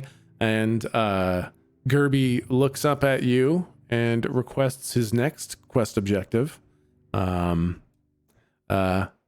says, I want to go to the fudge shop. The fudge shop? I want to go to the fudge shop. Do you have a particular one in mind? Gerby, you just had so much candy and fizzy drinks. You're gonna hurt your tum-tum. No, my tum-tum never gets hurt. I want like a bunch of, I want like 3 pounds of fudge. That's a fucking lot of fudge. I want 3 pounds of fudge. All right. That'll be 3 gold. Do you have 3 gold? No, you have 3 gold. No, I don't have 3 gold. They give you gold when they give you your gold band to help me. You got 3 gold. I don't have 3 gold. I have 3 gold. You have 3 gold. All right. Slump has 3 gold, but just 3 pounds, okay? Okay. I want Then you a gotta have- chocolate one, and I want a raspberry one. Well, we're not fucking there yet. So just hold the fuck on and decide when we get there. I think as you guys start walking down the street, he's listing all the ones that he wants to. And I want a raspberry. No, wait. I want the caramel swirl one. Caramel swirl one. And I want the double chocolate one. One of my favorite stories, one of my favorite like routines from Louis C.K., despite all the unfortunately disgusting, horrifying shit that he has been accused of and admitted to doing, is he's talking about what it's like to have a kid, and he's like, no one knows what it's like to be a parent until you're a parent. He's like, you can't. And I mean, you can't always listen to every fucking thing the kids say. Because they're talking about nothing. It's like they're talking. I'm trying to drag my kid through downtown New York traffic, and what the fuck am I supposed to do? I'm gonna stop in the middle of the sidewalk and go, oh, sorry, what was that, sweetheart? No, excuse me, sir. Sorry, what was that, sweetheart? That's right. Sometimes dogs are brown. Yep. I want to say that's basically what Slump is doing. Slump is like, is holding Gerby's hand, but also just going, yeah, okay. Yep, a chocolate one, yeah, strawberry, yeah, that's Slump's favorite, as they're going along. Yeah, and he's like, and then he started talking about flavors that he wished exist, like he wished there was a tree flavored one, and he wonders what a bug flavored one would taste like. I want Slump to be saying like, yeah, that's a tough one. Maybe create a list of pros and cons, and we can help pick you one when you get there. Okay, so you guys make your way to the fudge shop. It's kind of oh, you guys are at the wrong shop. It is never mind, you didn't actually have to fucking go anywhere. I mislabeled. Actually, you guys can't see the labels. That's it. Yeah, it can be whatever you want. I can fucking move them around all I fucking want. I labeled them wrong. You guys were at the lollipop shop. Now you've gone to the candy. It's the candy wool and fudge shop. So it's like it goes in and it splits off like a T. So you go in the front doors. To the left-hand side is the candy wool shop. To the right-hand side is the fudge shop. And Gerby like walks in and like is paralyzed. There's like big spools of cotton of candy wool hanging from the ceiling on the left, and like these huge thick bricks of beautiful colored fudge on the right, and he stands there and like his eyes go 2 different directions looking at the 2 different kinds of candy. I think Slump will say, well, we can get you both, but you gotta pick one to start. I want the fudge. I want the 3 pounds of fudge. I want Slump to like say, okay, just wait here. Slump is gonna make sure that you're allowed in the store, okay? Yeah. And then I want to go in and I want to talk to the shopkeeper and say, hey, do you have any fudge that puts kids to fucking sleep? Do you have sleepy fudge? The shopkeep is a human man, kind of short-cut brown hair, kind of a thin build, like freakishly thin for somebody that runs a fucking fudge shop. And okay, they've got they've got like a big white apron on that's got some stains on the front from making all the fudge. And they turn to you and they say, "Oh, you're looking after Gerby, aren't you?" Slump just stares at the shopkeeper, like practicing some breathing exercises. You can see some tears starting to well up in his eyes. He just sort of like vaguely nods his head, like, Yeah. he leans to the side a little bit and he sees Gerby fucking just like standing completely fucking paralyzed behind you. He's like, all right. Sleepy fudge. Okay, well, here's the tricky part. We've got this nice lavender fudge that, like, it'll knock him down a couple pegs. Okay. He fucking hates that stuff. Is there a way? He wants 3. Listen here, okay? That tiny little toadstool-sized monster wants 3 fucking pounds. Can you put half a pound of lavender fudge inside half a pound of chocolate fudge? A little bit of fudge alchemy. Well, yeah. I mean, it's not really alchemy. You're just fucking putting it in different fudge. Well, It's not that hard. Slump could probably do it himself. Okay, well, can you just give me a pound of chocolate fudge and a pound of lavender fudge? Damn, Slump will just do it himself. Okay, well, I was kind of excited to do some fudge alchemy, but I guess if you want to go the easy way, sure. Why don't I just? Yeah, sure. Yeah, fuck my dreams. No, no, fuck me. I don't want to grow as a fudge maker. Fuck me. I'll just give you the super fucking fudge, and you can maybe become a fudge master. Slump thinks things are getting a little out of control, but also thinks maybe you're kind of playing fast and loose with the fucking definition of alchemy here. And you can see, like, he was like in the middle of like opening up a bunch of cupboards and drawers behind him with like fucking alembics and flasks and fucking vials. He had like lavender flowers and vanilla bean all ready to go. And then he turns around and is like, okay, yeah, no, that's fine. Sure, whatever. He pulls out like this big knife and half-heartedly just like chops off like a fucking cleaver. He's like, whack! There. There's a pound of your chocolate. Whack! There's a pound of your fucking lavender. There you go. I want Slump to kind of recoil, like his eyes like snapshot. He hacks down to the cleaver, and then I want him to pick up each chunk of fudge and then also realize that he's incredibly fucking stupid, and then slowly like slide them back across the counter and say like, okay, go ahead with your alchemy.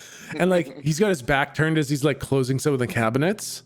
And then like as he hears you push the fudge back across the counter, like his head turns like lightning fast and he gets like an anime glint in his eye as the camera like zooms in on his eye and you can see just a hint of a grin. He's like, oh my god. That's what I thought. I want Slump to like sigh so hard that he almost falls over.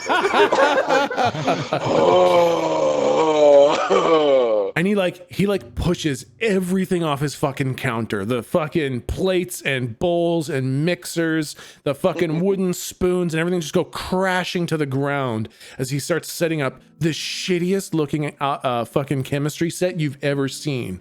Like things aren't even hooked up properly. Oh god. And he starts like he pulls out some of the lavender flower and he just starts smashing the fucking shit out of it. And then he like scrapes it into his hand and then he looks at it on his eye like he's trying to measure how much it is and he pours it into a vial. And then he gets like a vanilla bean and he starts squeezing it real hard on top of the vial, on top of the fucking other shit.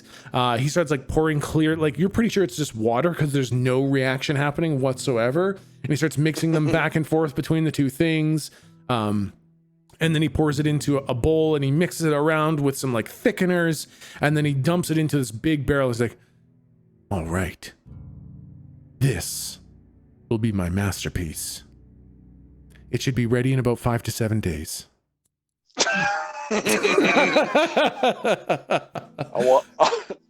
I want Slump, like, he says that, you know, the gif of that blonde guy who, like, does the double take? You know, like, the double take eyes? I want Slump to do that and say, what, how long have you been making fudge? Since fucking lunch? Since when is that an okay turnaround time for a fucking order? What? You're asking for a masterpiece.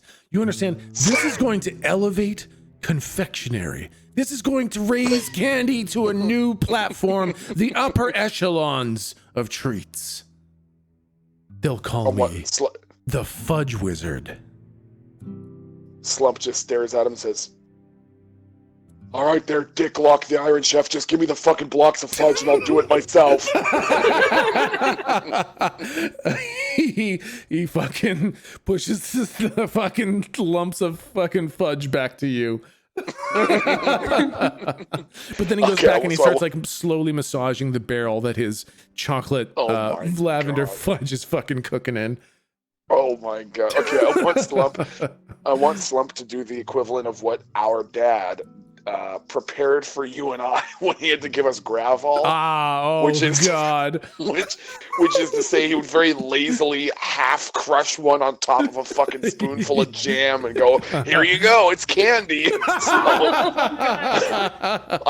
I want to like right in front of him, like to make a demonstration of how irritated Slump is. I want him to like put the chocolate fudge on the table and with his gigantic lunchbox fist punch a hole in the middle of it and then like just drop the lavender in it and like messily getting the fudge all over his hands, like just squishes it around it like a fucking, you know, like a jalapeno popper. Yep, I know exactly what you're fucking talking about.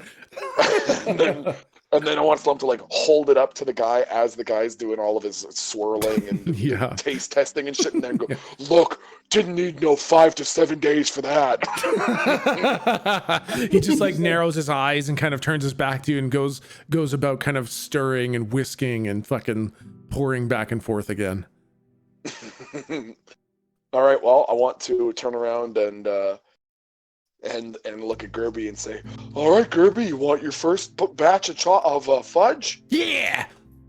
I want Slump to like hold it in front of him, but he's worried that if he just gives it to him, that he'll smell it or maybe break a piece off and see there's just a lump of lavender fudge in the middle.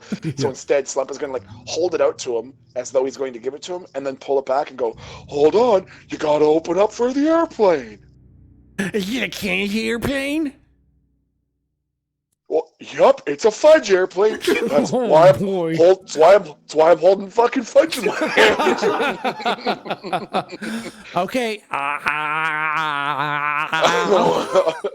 want Slim to go, no idea how you know what the fucking airplane is. I think as you say that, he fucking closes his mouth and you fucking plow it into his face. I want, and sort of like a parent trying to get their kid to eat vegetables, I want him to just like keep pushing it into his closed face, like not in a way that's gonna hurt him, but like a kid feeding a plastic doll, just like smearing it into the floor. Isn't that nice? He gets some of the fucking chocolate, and then he fucking gets a big old hit of lavender, and he just fucking stops. And looks at you with the most accusing eyes in the entire fucking world as you continue to smear it on his face. His mouth is fucking closed shut tight as you're just smearing fudge on this kid's face.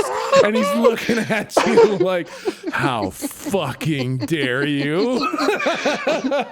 And then I want to try to offset his complete abject horror. I want Slump to hold up a little chunk of this disgusting amalgamation of fudge towards his own mouth without ever actually putting it in his own mouth, and then just make chewing sounds like nom nom nom nom nom. See, it's good. As soon as you fucking look like you're gonna eat the fudge, like a fucking weird feral rat, he just jumps up, grabs the whole thing out of your hands, and just fucking scarfs the whole thing down. Oh, good time. Slump, who himself is no more, really not much more developed than a child. I want Slump, having had this fudge snapped out of his hand and consumed, to look back at Galdrick and his bottom lip starts to quiver.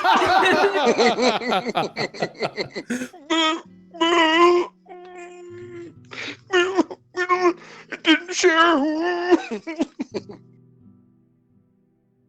And Galdrick just stands there and stares at you. I have not gotten the fucking what the fuck am I looking at face off of Galdrick's face the last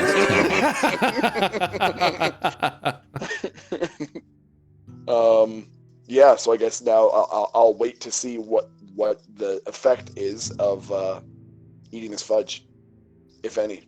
Okay. Gerby kind of like wolfs it all down, and he pulls like the smeared fudge off his face, and he kind of sits there. He's like, all right, next I'm gonna have some Are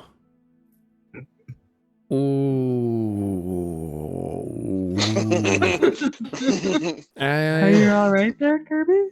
yeah, I think I want to have.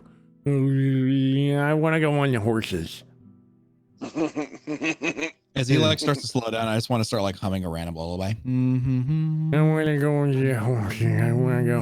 I want to go on this adventure.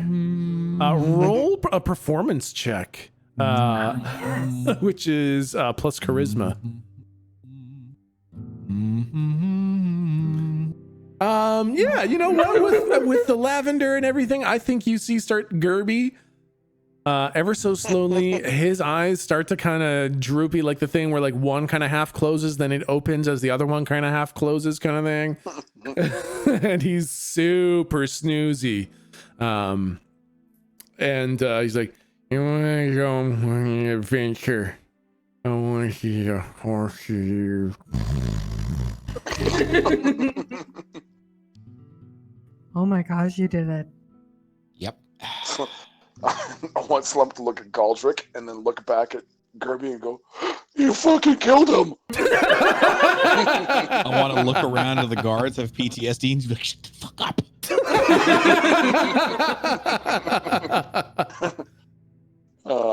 I guess we don't really have a choice but to head towards where the horses are. He's gonna fucking wake up eventually. Maybe we can bypass spending all of our gold on cotton candy and shit. And when he wakes up, he'll just want to ride a horse.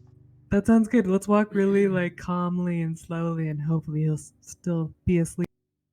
Maybe we can get 15 minutes of fucking peace and quiet. Or we're just gonna leave him here. We're just gonna leave him here. Slump says, "Well, here's Slump's thinking. We could just leave him here, but then we'll probably fail the thing about taking care of the silver dog, and then they might give us someone worse." Yeah, no, I get that. What I'm saying, oh god, fucking my own sleepy spell worked on myself. What I meant is how the fuck he's sleeping. Is he just gonna sleepwalk to the horses, Slump? Well, no, dipshit, look at the size. Look at the size of me. I'll carry you. Slump will carry you. Did you just dipshit me? Did you just fucking dipshit me?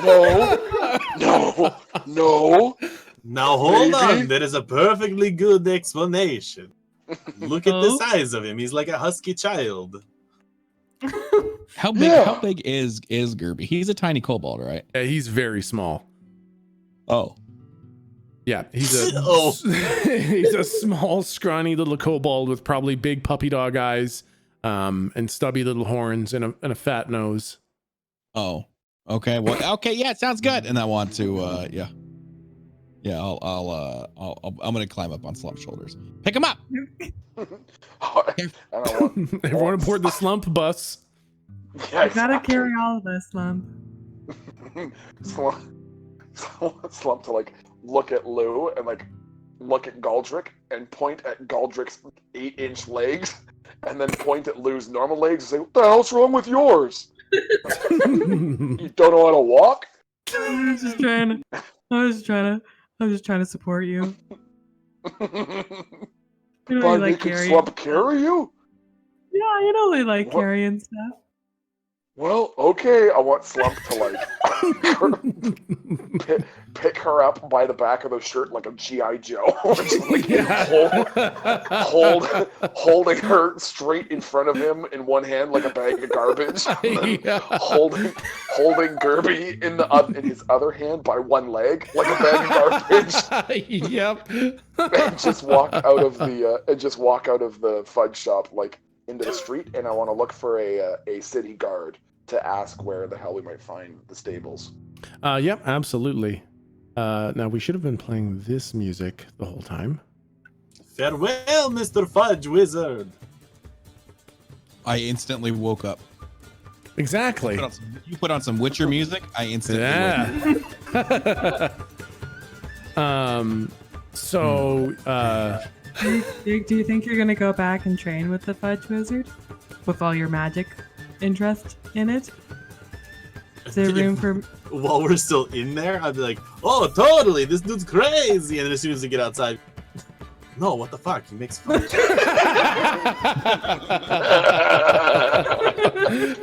Like, I can do fireballs and lightning shit. The dude's putting sugar in like butter. I don't know. You know, it's good to diversify. You have a lot of options. As you guys leave, you see him like putting a shoe into the fucking melting pot. Oh God! See, what the fuck? Yeah, no, you're right. Willy Wonka back there. Yep. If you can make a fudge that can fix this shit, then maybe. And I like point at my face again. Oh, it's starting to grow on me. And you notice he's getting even more pale. Oh, like Jake is getting paler? Yeah, Jake is getting even more pale. Oh, we gotta get you some sun. Oh, that's new. I want Slump.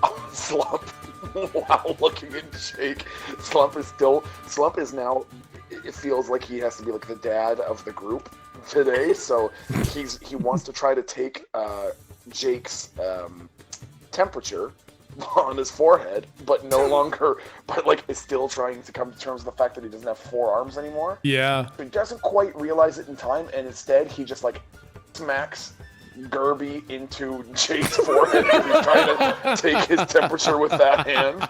And then I want Slump to say, wow, yeah, you're burning up. You might be sick.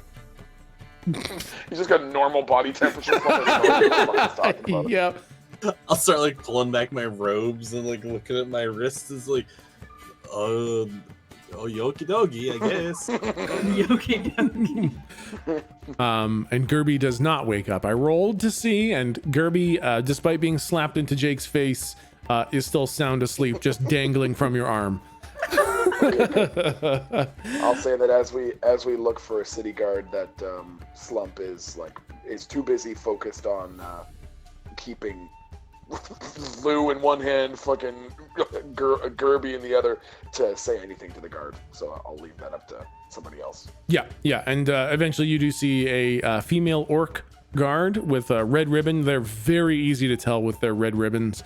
And there are a fair number of guards. Like for a city that's all happy-go-lucky, everybody help each other, everyone's, helping.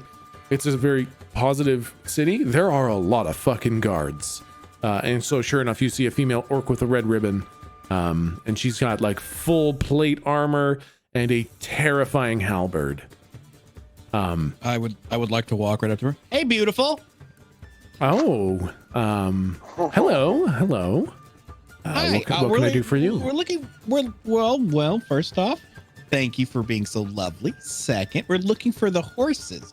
We are taking care of Gerby for the day. Oh, okay. Well, okay. He says that he likes the horses. Uh-oh, I don't like the start of that.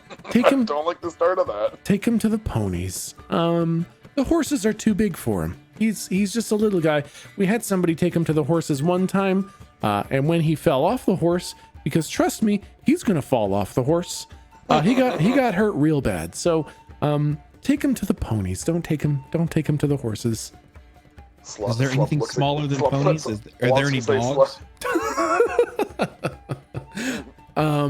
There are dogs, but he kind of, I can see he's sticky right now. That's a pretty consistent state for Gerby.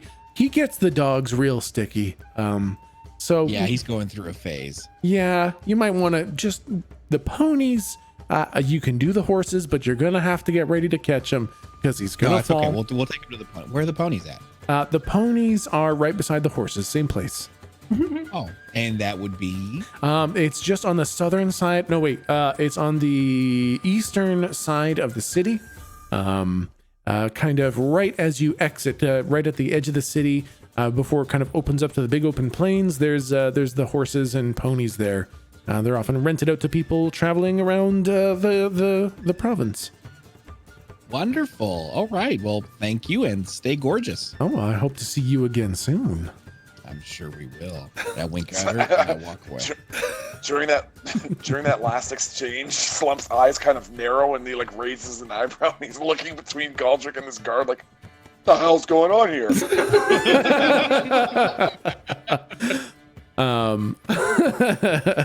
As you guys are leaving, you kind of make your way through the city, and eventually, am I in the wrong layer again? Man, it's tough.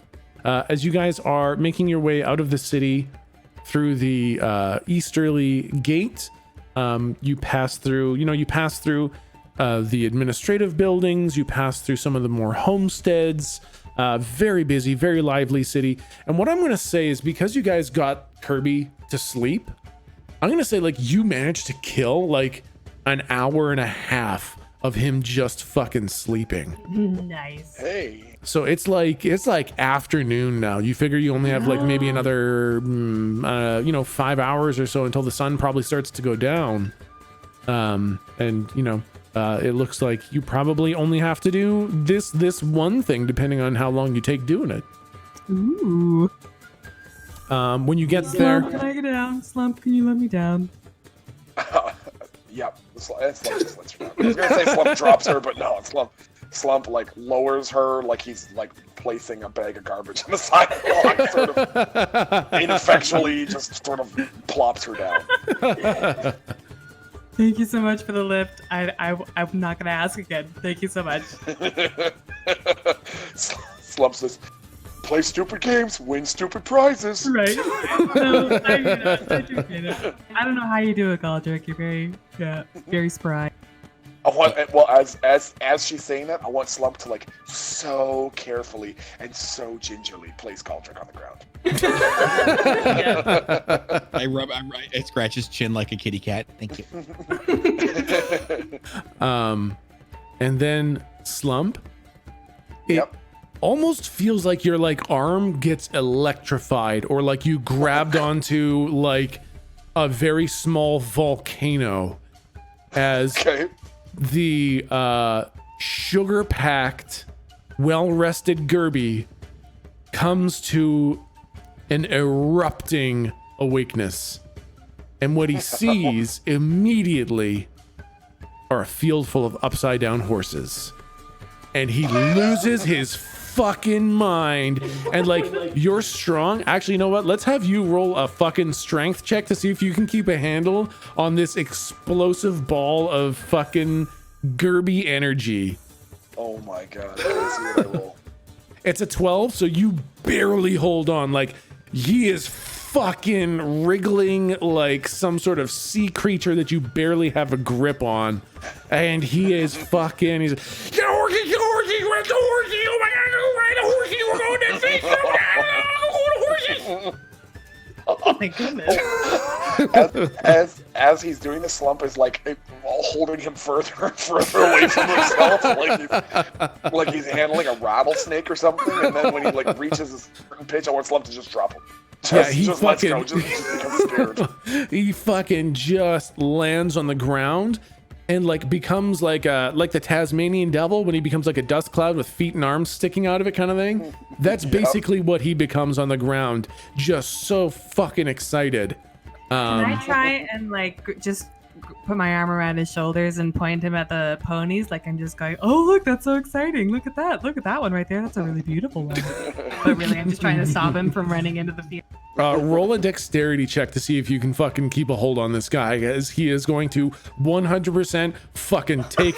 Yeah, that's a natural one. He's gone. I think he never saw Gerby again. I think the way this works is like you go to put a hand on his shoulder to kind of point him at the ponies, but he is fucking running towards the horses and he's not there when you think he's going to be there. So you end up falling forwards and you actually give him a push and he kind of launches towards the horses and just fucking sprints over towards them. Ah, dang. I want to, oh fuck. Okay, how far is he right now? He's probably like 20 feet away already. He is fucking like double dashing. Every fucking action he has is full fucking movement, and he's fast. And he's going towards the horses. He's going. The ponies, right? Oh, he's going towards the fucking horses. Basically, there's like a little corral with these low rope fences to your right, with the very adorable little ponies kind of trotting around. And then there's like a big open field with huge fucking meaty, muscly horses galloping around. And he is fucking headed straight for not even the person who manages the horses. He's heading for the fucking horses themselves. Okay, so you said he's 20 feet away? Yeah, he's 20 feet away. I would like to Misty Step directly in front of him. All right, is there a roll or is that another one that just fucking burns the slot? That's an instant. Yep, okay, so make sure that's your second spell. Yep. So yeah, burn that slot. And you are right there, and like he is not prepared for you to be there. He just fucking slams right into you, and you guys are kind of the same height. So he just fucking fully plows right into you and bounces off you and hits the ground. I kind of know what I'm doing. I want to kind of like, when I get there, I want to like bulwark position, like ready to check him right in the ground. Yeah, exactly. Oh my God, Gerby, are you okay? Oh my God, how did you get here? You want to go on the horses? Are you okay? I'm okay. You want to go on the horses? No, we gotta go with the ponies. The ponies have candy. The ponies have candy. No, I don't want any more candy. I had a bunch of fudge. The ponies had the horses have lavender all over them. What? Yeah. Roll deception. That's very good. Deception. I would assume charisma. I think charisma as well. Yep. Yes. 23. Like he was like mid getting up. He was about to have this conversation at a sprint.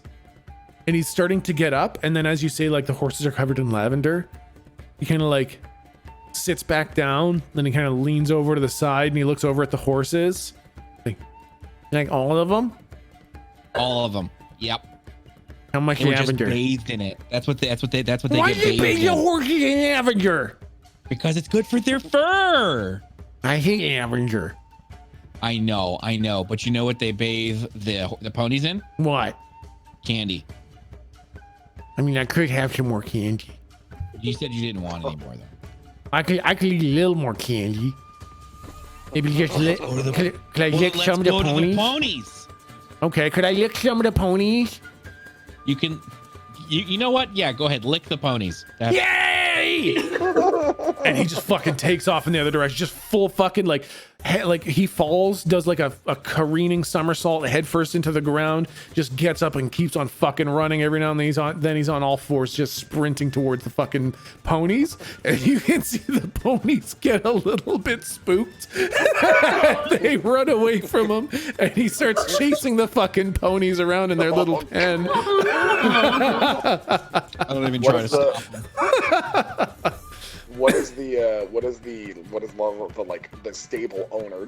What is his response to all of this? Yeah, there's the stable owner's like a gnome, a little gnome man, with a big pointy hat, like a fucking garden gnome, I guess is the image that I conjured in my head. It's a living garden gnome, and he's got like a big long stick with a little piece of rope on the end. I don't know why they have that, but every like horse person has one of those. Where it's like a big long stick with a string on it. And he's got one of those, kind of like a fishing rod. And you can see he's like sighs and he kind of face palms, and then he starts kind of making his way into the pen, and he's kind of waving his arms around, and he's kind of using the stick to try to push Gerby away from the fucking ponies. Does it look like he's experienced this before? Yeah, it looks like he's experienced it and always had this level of success. And he's like poking at Gerby to try to get him away from the ponies. And Gerby's like a fucking slippery eel dodging that fucking whip. This is a fucking almost daily routine for Gerby to go harass the horses and or the ponies. And he's fucking just dodging that weird stick string. With riding crop? No, it's like really long. I don't know what it is. It's like a 6 foot long stick with like a 6 foot long string. Yeah, isn't like what the kid uses in Gladiator when he's like trying to. Yeah, maybe that is what I'm thinking of. Yeah, that weird thing. I have no clue what that is. I don't know what that is, but is. this guy's got one. It's a Gerby. It's a Gerby stick, is what this is now. It's Gerby getting stick. It's a Gerby getting stick, and you can see he's trying to fucking get Gerby with it. And Gerby's just fucking running around like crazy. And then like every now and then he stops and looks around for whoever Gerby's like caretakers are. And then he sees you and he's like, hey, come over here. Get this kid. Get this kid. Man, we've been trying to get this kid. I mean, you know him. Yeah, but I mean, like, come on, get him. Come on. He's riling up all the ponies. Get him. You're right.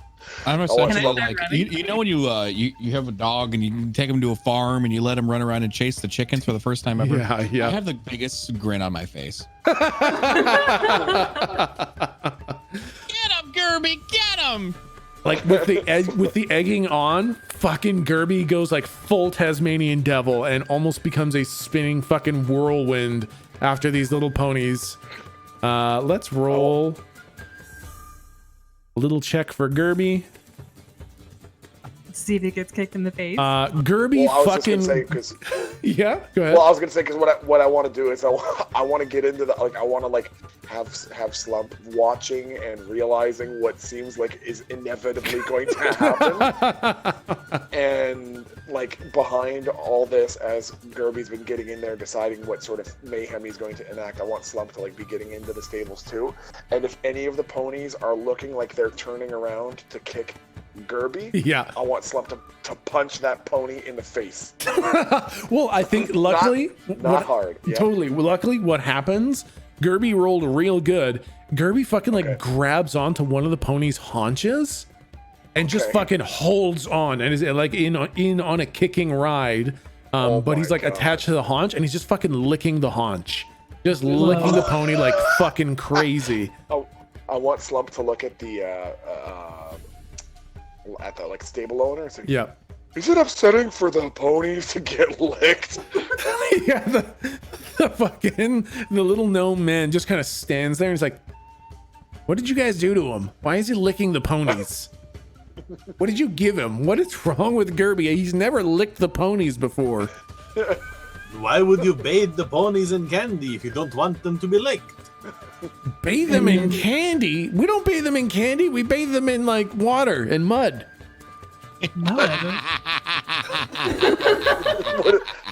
As he says this, is Gerby showing any sort of indication that he realizes he's licking water and mud? Gerby's fucking loving it. Gerby's licking candy in his mind. Oh my god. His face is covered in fucking hair. His tongue is covered in like dirt and fucking pony hide. And he is having he's coughing on it every now and then and spitting some hair out and going back to licking. Oh man, what the fuck?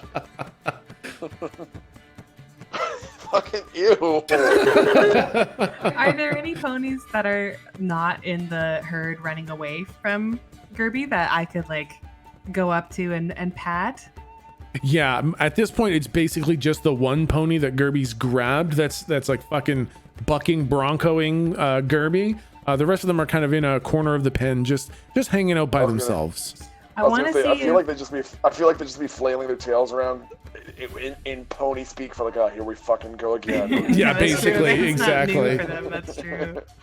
I'm wanting to be interacting with a pony in a way that would make Gerby, like draw Gerby's attention and go, I want to be over there. Like that pony seems like a really good pony. You know what I mean? And try and get him to calm down and come over here. Okay. Roll persuasion, which is charisma. Persuasion. Okay. Holy it's one or the other. Shit.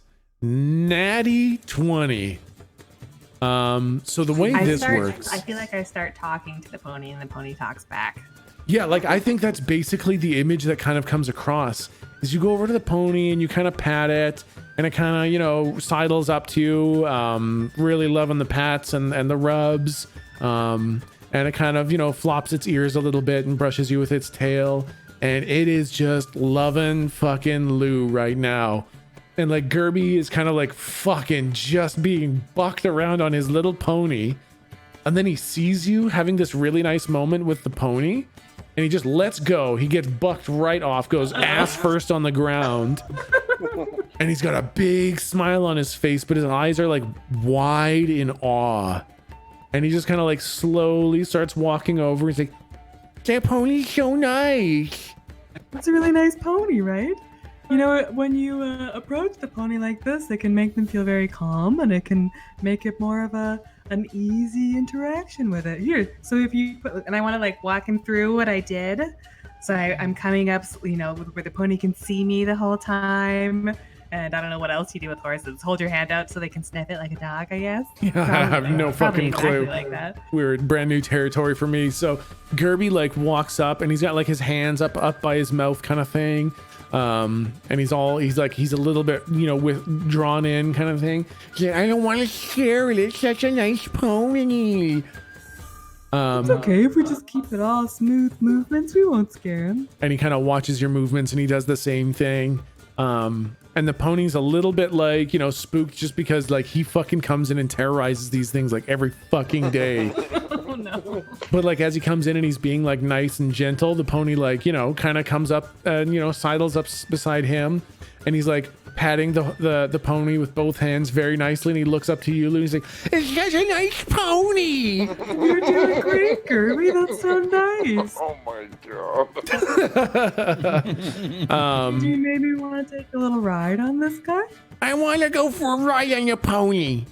Okay, let's ask the stable master if it's okay. It's the stable master. As he's screaming, I want Slump to like scrunch his face up like he's listening to this shrill screaming. Like, oh fuck! Oh my god! And he kind of quiets back there. He's like, and then he kind of walks over to the gnome. He's like, Mr. Beanie, can I ride a pony today? And the little gnome man's like, are you gonna be nice? And Gerby's like, yeah, I think the big lady's gonna teach me how to be nice to them. Mr. Beanie, can I please ride a pony? I promise I'll be nice to it. And the Mr. Beanie kind of looks over to you guys and says, are you guys gonna watch after him if I give him a pony? Yeah, Yank will take care of it. All right. Well. All right. Well, it's 5 gold to rent the pony. Come on, dude. But you get 2 gold back when you bring the pony back. It's a pony deposit. It's a pony deposit in case you run away with my pony. I'm not gonna run away with your pony. You have Gerby with you. I should be charging you 10 gold. Fair enough. I hand him 3 gold. God damn it. Oh, yeah. Yeah, the Discord's being weird. Okay. Oh, okay. I was wondering if that was my end or not, because I'm on fucking shitty Airbnb Wi-Fi. Yeah. Okay. Yeah. So, you hand him the gold, the 5 gold. Whoa. I'm changing it.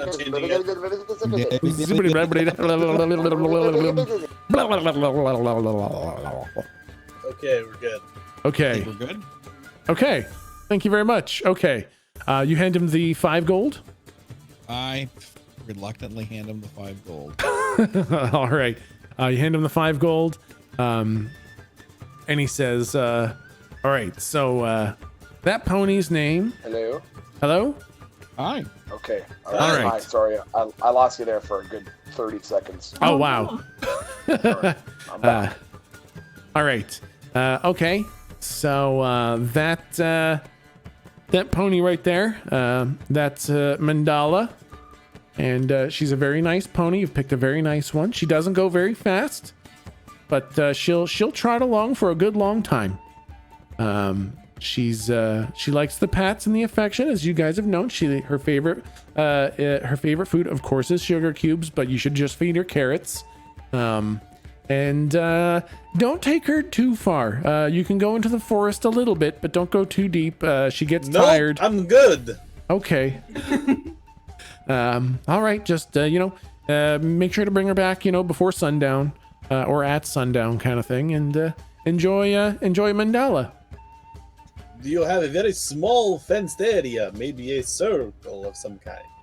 I mean, really, they just kind of, it's this huge, so it's a huge open field. It's like 100. Okay, look, buddy, I don't know what the fuck a pony is. Do you have a confined space for which I can put this beast upon this beast and they are not lost? No, just ride it out in the field. It's just basically riding in the field. Just field riding for the most part. Cool, it's your pony, bud. Okay, well, now I'm kind of nervous. Maybe, could I get another 5 gold from you guys? Okay, good doing business with you. Hey, Lou, how the fuck do you know so much about ponies? What? Why does Jorp suddenly sound Italian? I hit that A a little fast. I don't know. Oh, it's a me, a Jorpa. Very good. Don't know about the ponies, but I know a lot about the pigs. Oh, fuck me. Okay. I don't know how you're gonna reel it in from there, man. This accent's taking a life of its own. No, we got it. We're solid. Ready? Irish wristwatch. Red leather, yellow leather. Hey, Lou. See, no, fuck. Yeah, no, that was the wrong way to start. It's gone. It's gone forever. Gone. 2 ponies. Hey, There you go. Got it back. How do you know what the fuck a pony is? You talk to it in its brain. I don't get it. I just kind of sensed it. I just felt like if I was a pony, you know what I mean? Okay. I would treat it as a pony, Okay, it's just the horse. I thought this thing was called a fucking penguin like a day ago. Yeah, well, you're dumb. Okay. I'm gonna try to walk up to it and put my hand on its face like I'm mind melding with it. But I'm not good with animals, so I'm just gonna sort of palm it on the face. Roll animal handling, which is plus wisdom.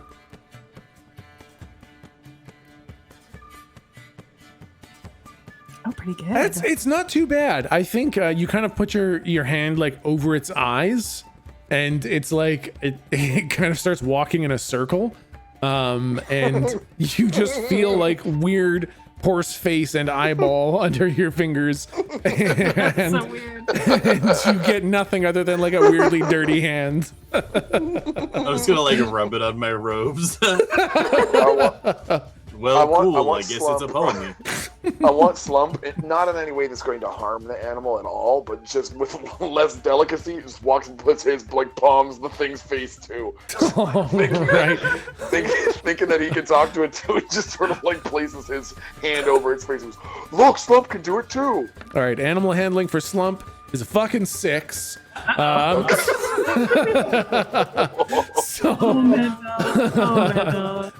Slump, you kind of go to put your hand on its face, but it kind of turns at the last second, and you end up just kind of slapping its hind quarter a bit. And Mandala can't really run, but Mandala fucking runs and takes off to the tree line. Oh, Anyone got a carrot? that's not good. And you hear fucking Gerby way in the distance going, Oh my god. How fast? It's not that fast, is it? it's not that fast, but it's it got a bit of a whoop, and it's fucking running. As it's running away, I want Slump to just like stand there unmoved, just his eyes kind of narrowing as the pony gets further and further away. And then after like 20 seconds, I want Slump to just lift one index finger and point at it and go, uh-oh.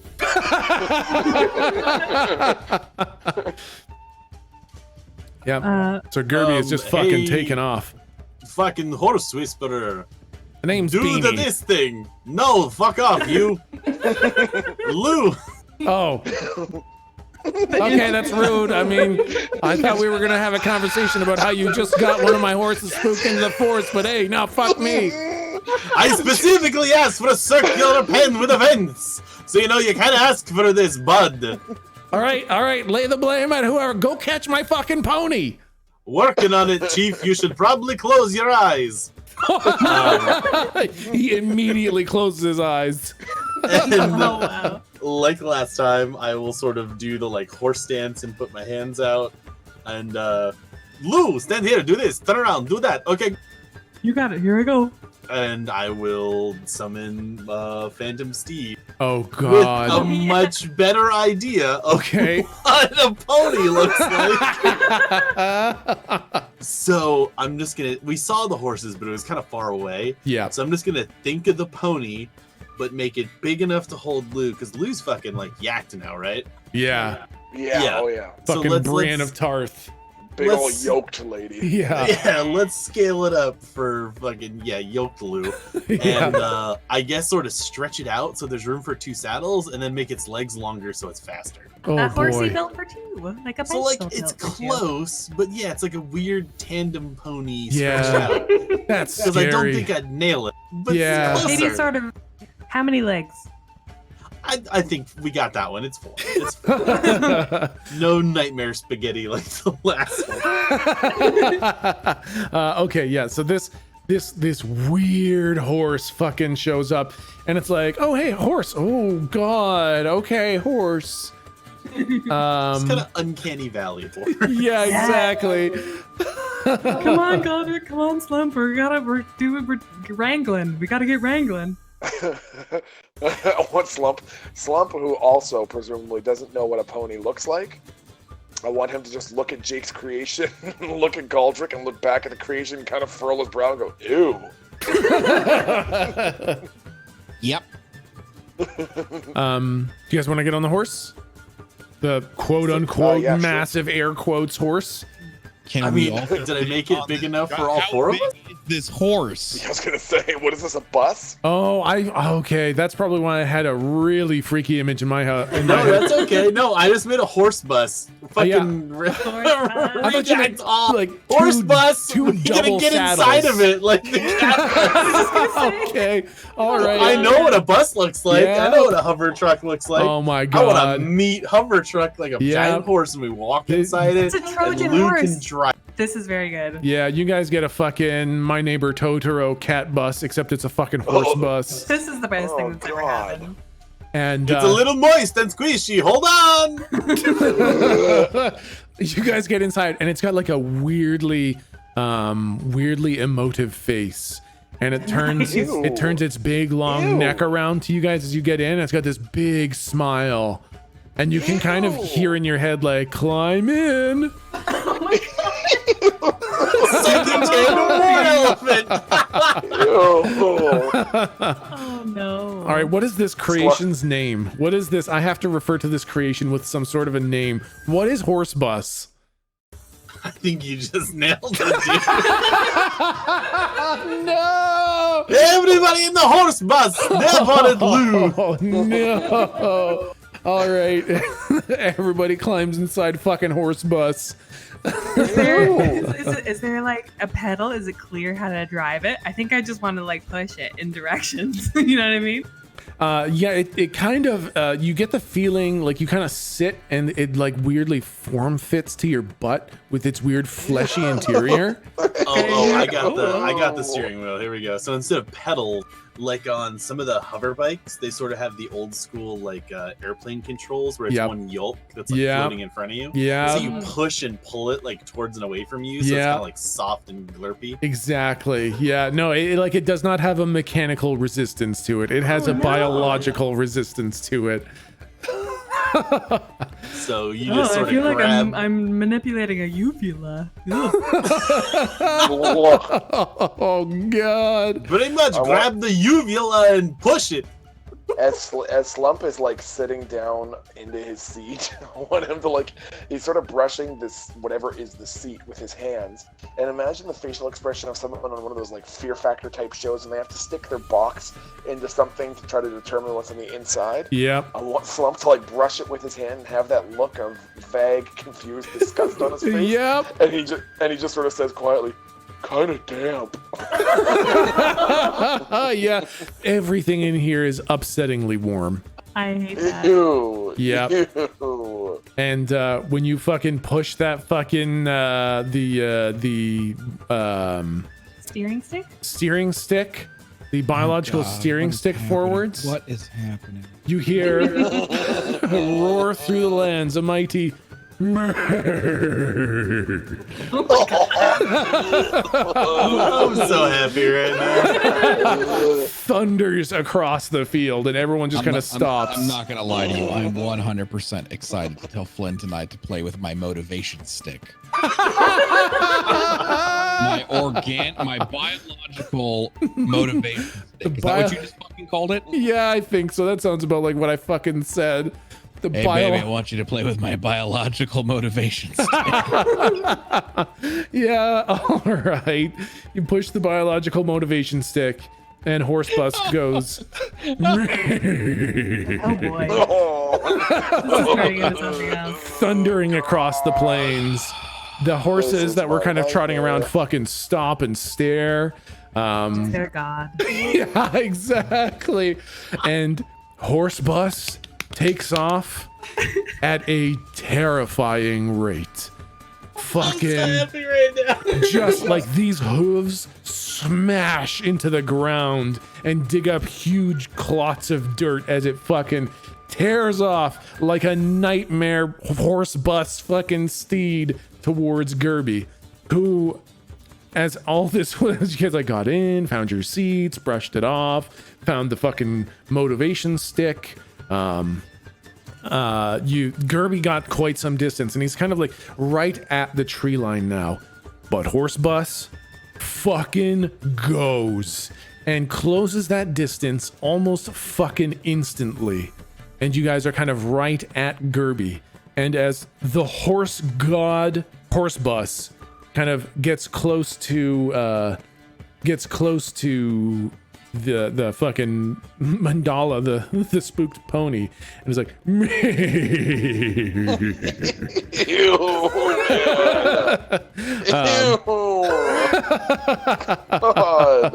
God. and mandala kind of stops, and Gerby looks over. He's like, "Oh man, why couldn't I ride one of those?" Sometimes throughout this campaign, I'm like, man, I really want artwork for that. Not in this case. Slump will say, "Well, you can now. Get in, I guess." when Super Saiyan God Horse Bus finally fully stops, you know how sometimes there's like a hydraulic or a pneumatic like a release of air. Yeah. I want that to happen. So there's like sacks all around that just kind of go. Yeah, and I think like there's this like visible fucking steam that comes out of his nostrils, like. Very good. Well, you can, Gerby, but we have to make sure that Mandala is taken care of. Somebody's got to ride her back, or guide her. I kind of like Mandala. Maybe I'll ride her back. Can I ride Mandala back? And can I follow you two are a good team. That's a good idea. Can I follow your horse? I wouldn't call this a horse, but yeah. I'm workshopping it, bud. This is an abomination. This is a fucking abomination. I'm your god now.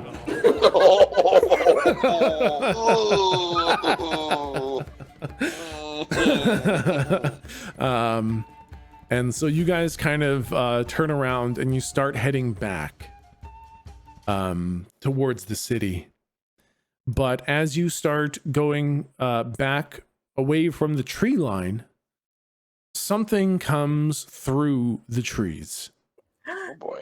But oh my gosh, Kirby is out there by himself. I'm so nervous. well, like, you guys are right there. Like, you guys are right beside him. And it doesn't come through the trees, like running through the trees. It comes through the canopy. Like, as if it was in the air. Ew. And comes crashing down through the canopy and crashes into the ground. Oh. What the and fuck? you see a creature that none of you have ever seen before.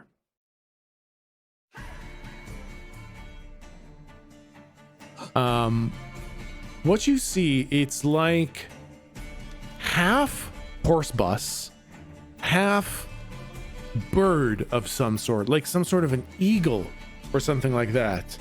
I'm just going to... I've learned how to... an owl bear after us. It is. I've learned how to paste... oh no. Hashtag.png. Does that work?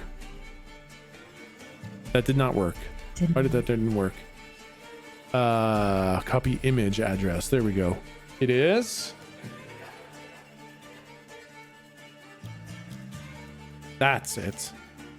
It is that. One of those lands. Oh, it's a griffin. It is a hippogriff.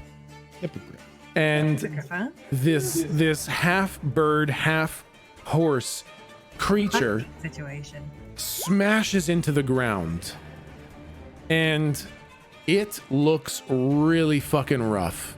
It is lacerated, it is bleeding, and it is absolutely feral. It screeches loud into the air and scares fucking horse bus, such that you guys get kind of dumped out of it, and Mandala fucking takes off into the forest, and this thing immediately starts attacking you. Is Gerby on Mandala still? Gerby's on Mandala. Oh no. And kind of gets just spooked and just sprints off into the forest. And this beast immediately attacks. It has a round of surprise round, and it attacks Lou. Oh dang. Lou, it hit. Well, I guess it rolls to attack first.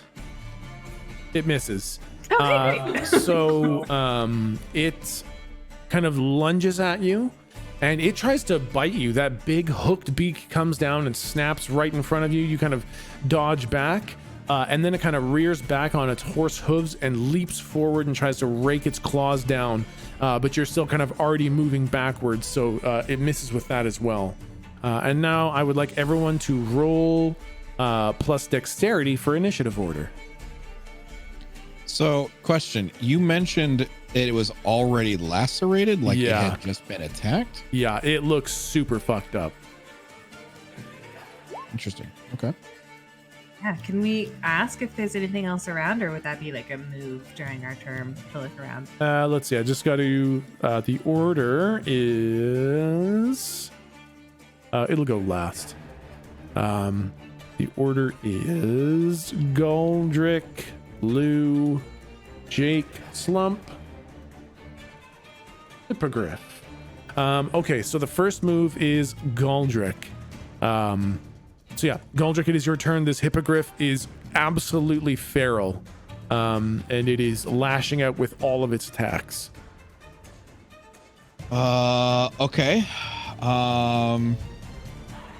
And you said it's lacerated. It looks like it's beat to hell. Yeah, it is super fucked up. It looks like it was about to die and then got away. Do I see? Is there any indication of what hit it? I'll kind of let you can look around, and it won't count as your whole action. It'll be like you could still attack afterwards if you wanted, or do something else afterwards. But yeah, roll perception, which is wisdom. 11. It's tough. You can't You can't see anything from where you are. Like, it fell out of the sky, and you don't see anything in the sky from where it came from. Okay, interesting. Okay, well, this thing is feral, and there's no like saving this bad boy, right? So yeah, no, this thing is absolutely feral and berserk at this point. Gotcha. Okay.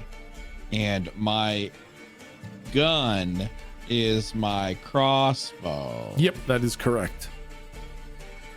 I'm going to that case, I will jump out off of giant scary nightmare. Yeah. And I'm actually gonna I'm gonna take a swing at it with my glaive, which is okay. Which is my holy weapon, right? Yep, exactly. So yeah, roll to hit. Okay, which is, I think that's a roll plus strength for you. Not quite enough. So I think as you fucking swing with your glaive, this thing is like on high alert. And as you swing with the glaive, it just kind of dodges out of the way. And the way I've done this so that you don't like attack multiple times per turn and we can just kind of move things forward. If you hit, you deal like all of you. That's why I've given you the damage modifiers that you have. It's like all of your attacks hitting kind of thing, or all of your attacks missing, just so we move through the turns a bit more quickly and combat flows a bit more smoothly. Okay, sounds good. Lou, it is your turn. Also out of the horse bus, I think Lou would be really thinking hard about wanting the team. She hasn't seen them kind of tested in this new world, so she wants them. She's hoping that they're all going to do well and wants them to be strong. And so I would like to, I'm sure not knowing how, but I'd like to cast Bless so that everyone has +2 to any attack rolls for a minute. Oh, okay. So you just burn there's no like roll to hit with that, right? It just does it? It doesn't look like it, yeah. Okay, yep. No, yeah, I don't. That's right. Yep, okay. Everyone, when you roll to attack, you get +2 on top of everything else. Jake, it is your turn. Make sure to burn your spell slot. Yeah. Oh, I forgot to do that for the horse. Ah, yeah. Because I'm letting you like roll all spells at all slots. Definitely do keep track of your spell slots because that's gonna get overpowered real fucking quick. Yeah. So how many spell slots do we have again? 7? It's different per person. I believe Jake and Lou have 7. Galdrick, I think you have 5. On the little Word document, it should say how many slots I've given you. And that's for this whole ink? That is for every time you rest. Oh, okay, gotcha. Yeah. Gotcha. You guys are gonna be in this ink for a while. You're gonna need a lot more than 5 slots. Exactly. Yeah. I was worried because I was like, are you fucking wasting spells on that? Yeah. So we weren't able to glean what exactly wounded it, and you weren't able to see anything chasing it necessarily, or like the perception check basically didn't glean any info about the wounds or seeing anything that had chased it. And how quickly is Gerby and Horse disappearing into the tree line? They're basically no longer in sight. Oh, fuck me. I can't. I think I want to go after that. Because if we lose him, he's gonna die in the fucking forest, and we need the bands. Does Horsebus have the clearance to get through the tree line? Oh man, it's or pretty smash fucking some down. I guess between the two, either clearing some or bowling over the small ones, I do think Horsebus can navigate the forest. Cool. Then I think I'll use my turn, unless this is too much, just jumping back in Horsebus, squeezing a bunch of nodules and glands, and gross, thrusting the, what did you call it? The motivation stick? Biological motivation stick? Yeah. I will thrust the biological motivation stick forward. I want any artwork for this, I swear. I do. No one draw this curse image. I want to smash Super Saiyan God Horsebus into the tree line. Okay. Just in the general direction I saw Kirby go in. Yep. Okay, that's fine. So yeah, I think you get full 60 feet of movement on a single turn with this thing. So Horse Bus fucking tears out of there with a mighty don't die, guys. Horse Bus fine. just fucking rockets into the forest. And Slump, it is your turn. I want to spend my turn studying this thing's movements. Okay. For a reason that will reveal itself on my next turn or the turn after that. Okay. So kind of analyzing.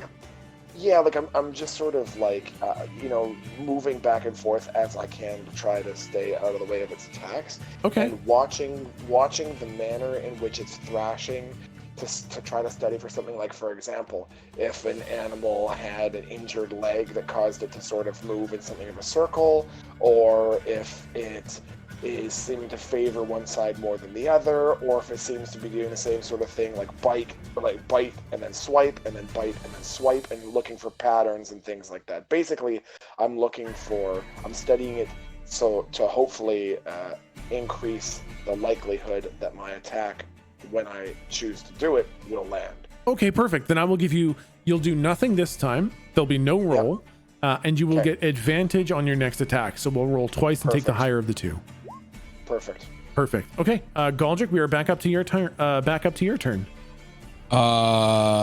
gonna just try for another swipe. Is that? I'm gonna swing and miss, Bob. Gets a turn. That's what I'm gonna do. All right. I'm gonna swing and miss. All right. Yeah, sorry, I totally forgot about the fucking Hippogriff's turn. So you get to go, and you miss completely. You're just swinging wildly, and then I think the Hippogriff chooses. Oh wait, did you get an extra +2? It won't matter. That's fair. Okay. I'm attempting to just intimidate it by screaming like a very scared child. Yeah. And it comes down to bite you, and it's 11. No, I don't think that quite makes it for Galdrick. I think it bites you, Galdrick. According to this, my armor class is 16. Oh my god. If you're using... on the D&D Beyond. Yeah. I don't know how I'm gonna do because that's gonna mean you guys are gonna plow through enemies pretty easily. So I think No, I'm just.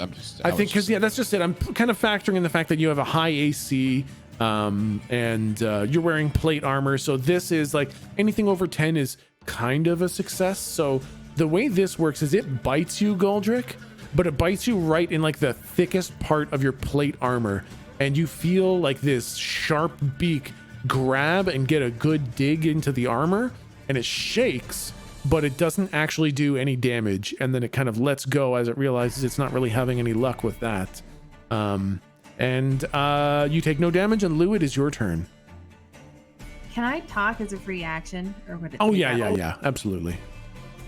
Guys, do you want me to maybe try and heal this thing, and we can see if we can talk to it, or see if it's nicer, if it's feeling better, or do we want to just kind of put it out of its misery? Slump while staring at this, unbroken line of sight, looking at this hippogriff. I want him to point an index at Lou and say, "Hold that thought." Okay.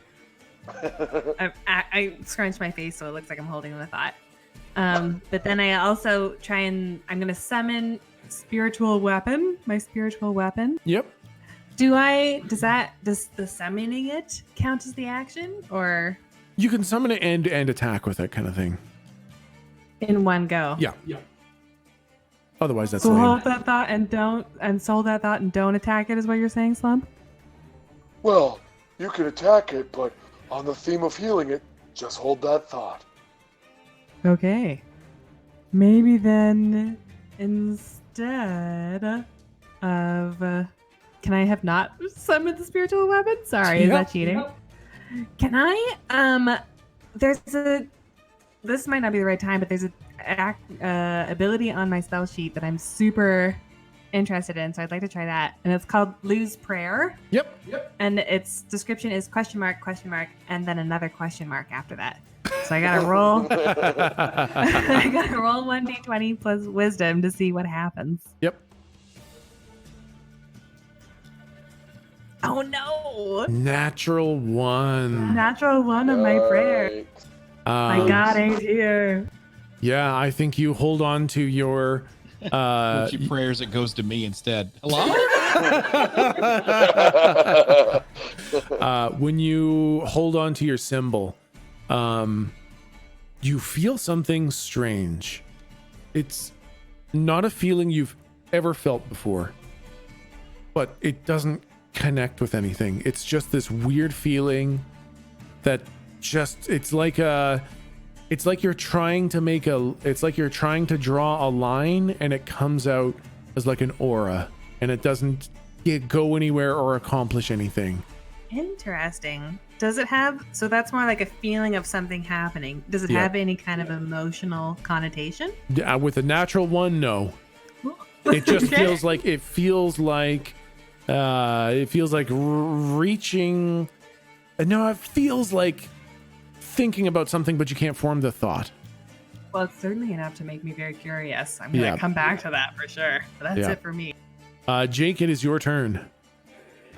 How are we looking on the tree line there? Yeah, boss? I think you're in the forest. Roll investigation. Investigation is plus intelligence. Roll plus intelligence to see if you can find. Motherfucker. Yeah, you're having a tough time. You're in the forest, and you should have caught Gerby at the rate you were going if you went the right way, and you're having trouble trying to find him. So I think. Unless do you have something else planned for your turn other than just kind of looking for him? I'd like to turn the lights on. Oh my god. Smart. Yeah. I think as you fucking like if there's any artwork of this, I'm leaving the camp. Yeah. Do I make myself clear? You pinch a weird fucking gland on the inside of there, and Horsebus goes and it fucking closes its eyes and then slowly opens them, and there's like fucking beams of light coming out of its eyes bouncing off the trees in front of you. Think of the eyelashes on this bus. They'd be so long. And next turn for your investigation, you'll get advantage when you want to look for Gerby, because now you can like look around the forest a bit more better. Gotcha. Yeah, and then I'll just sort of like have the bus sidled up sideways and lean out the bus driver window. I don't know. What's going on anymore? Some fucking skin opens up and you can fucking lean out the side. And I just yell into the forest, "Oh, Yerby! I have candy!" All right. Slump, it is your turn. I just have this mental image of the that sergeant from Apocalypse Now when the guy takes his surfboard and they're flying overhead and they all look up and hear, "Hello, Corporal Jason, please return my surfboard. It is a good surfboard and I like it. Please give it back." Yeah. This fucked up demented demon horse bus. Yeah. Gerby, please come back. I have candy. It is good candy. It is good candy. So what I want to do is I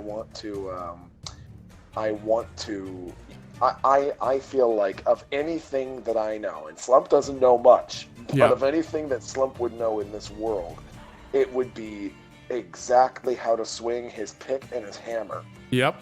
And what I want to do, having studied the hippogriff's movements, is swing one utensil after the other. Specifically, I want to swing my pickaxe at its wing, followed up by slamming my pickaxe with my hammer to nail its wing to the ground. Okay, yeah. And basically I'm dedicating the entire turn to just trying to completely immobilize it. Oh. So that we can all take a step back and then we can decide, do we want to kill it? Are we going to try to heal it? Do we want to see if we can find Gerby and bring him back and Gerby can tell us what it is? Rather than just being forced to beat the shit out of this thing. Yeah. I want to nail its wing to the ground so that we can all step back and decide what the fuck we're going to do next. Okay. So we'll do roll to attack is d20 plus strength. That's d20 plus 5. We'll do it at advantage. And basically the way this is going to work is you're going to make it prone, so it's immobilized on the ground kind of thing. And it'll need to attempt to make a strength check every turn to try to break free of it. Sure.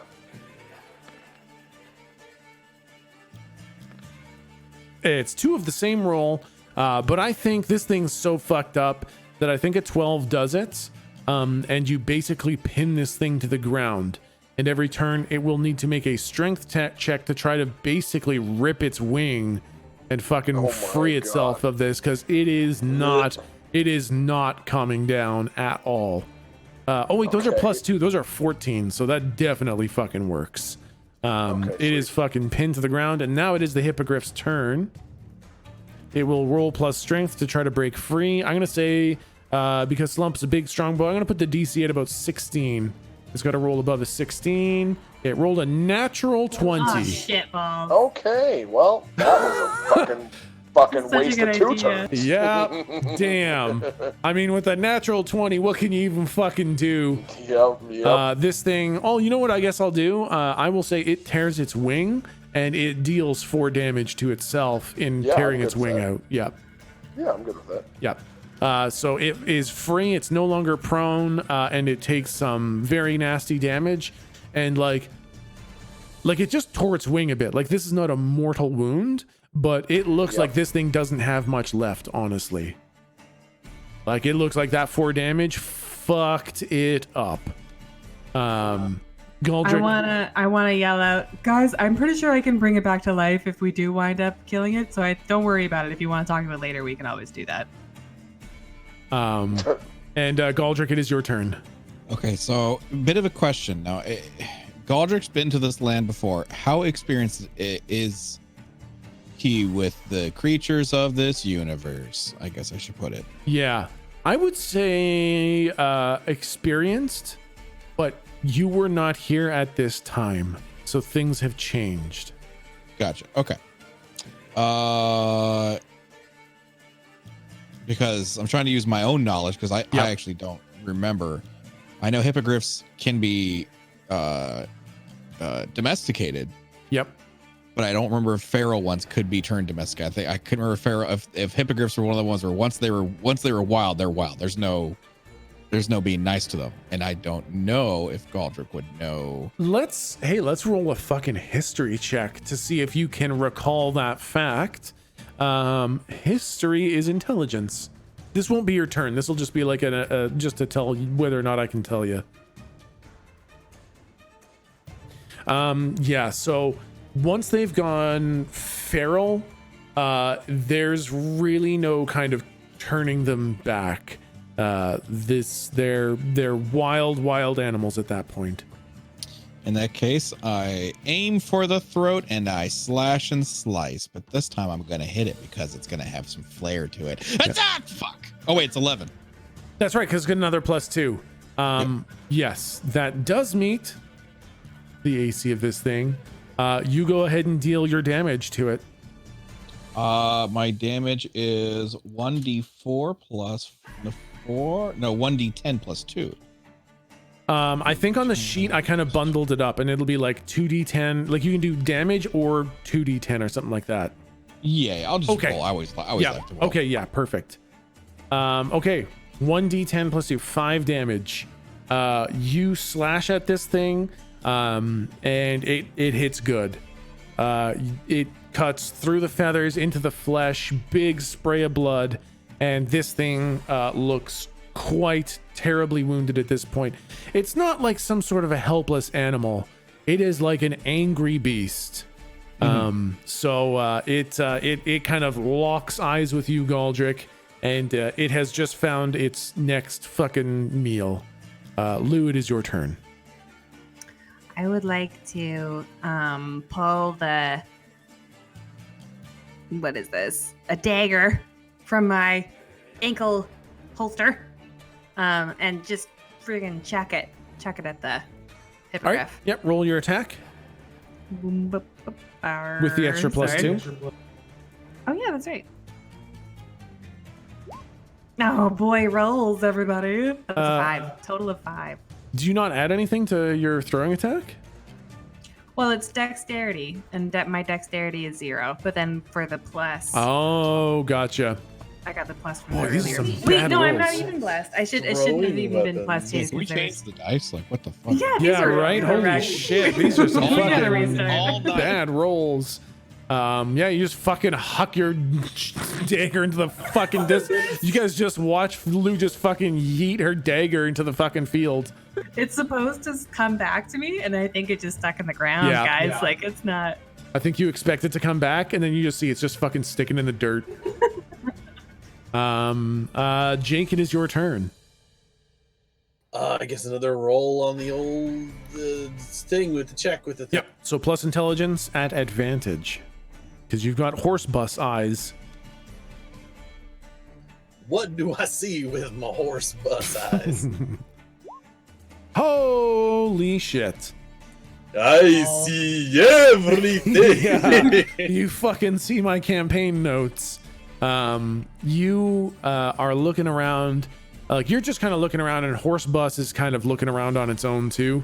And then you see horse bus fucking light up eyeballs fall upon some very obvious horse tracks, and they're not actually at a sprint. These look like tracks of kind of just a trotting pony, not in any great rush. And you now know the exact direction that Gerby went in, and I think you have enough time to follow them. Do you want to follow them? He's going further into the forest, right? Yep. The tracks are. Yep. Yeah. Yeah. If I can, like, yeah, I'm just gonna try and catch up to him.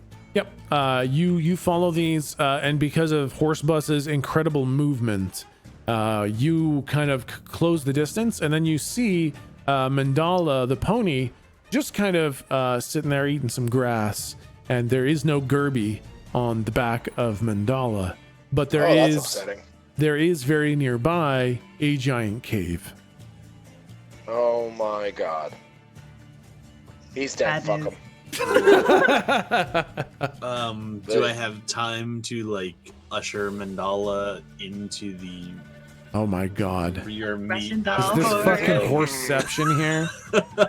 I would like to actuate the rear meat aperture Oh my on Super God. Saiyan God Horse Bus. Yeah. And usher the smaller horse into Okay. the rear meat aperture of Super Horse Saiyan bus, God Horse Bus. fucking horse bus reverse births fucking Mandala.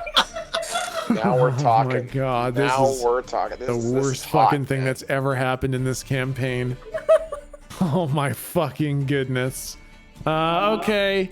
Yeah, That's my turn. horse bus has fucking small horse inside of it now. Okay, that's your turn. Fucking Slump, it's your turn now. God. I'm debating between throwing a javelin at this thing's fucking head or trying to nail down its other wing. You know what? I'm gonna try to nail down its other wing. Okay, awesome. I mean, you still know how it's moving, so it's still at advantage. So, Okay. plus strength at advantage. 10 total. And a natural 20. Hey. With the natural 20 plus 5 plus 2 for bless, you fucking just wrestle the whole thing to the ground and fucking drive that spike in hard. The DC Okay. will be 18 for the Griffin to break it now. Now we're talking. And it is now the Griffin's turn. It will try to break free. Oh my It god! rolls a fucking 18. Me Dude. too. Well, Me too. I'm deleting my character. Yeah, what the fuck, man? That's bonkers. Holy shit. These are high DCs, and it's got a +1 bonus. What The hell? That's fucking crazy. hippogriff is just rolling like fucking fire. All right, so it takes another 4 damage as it fucking rips that wing out of. God. Yeah, no, this thing's now basically a fucking blood tornado. You see Slump do a full body shudder as he's like, Yeah. And Galdrick, it is your turn.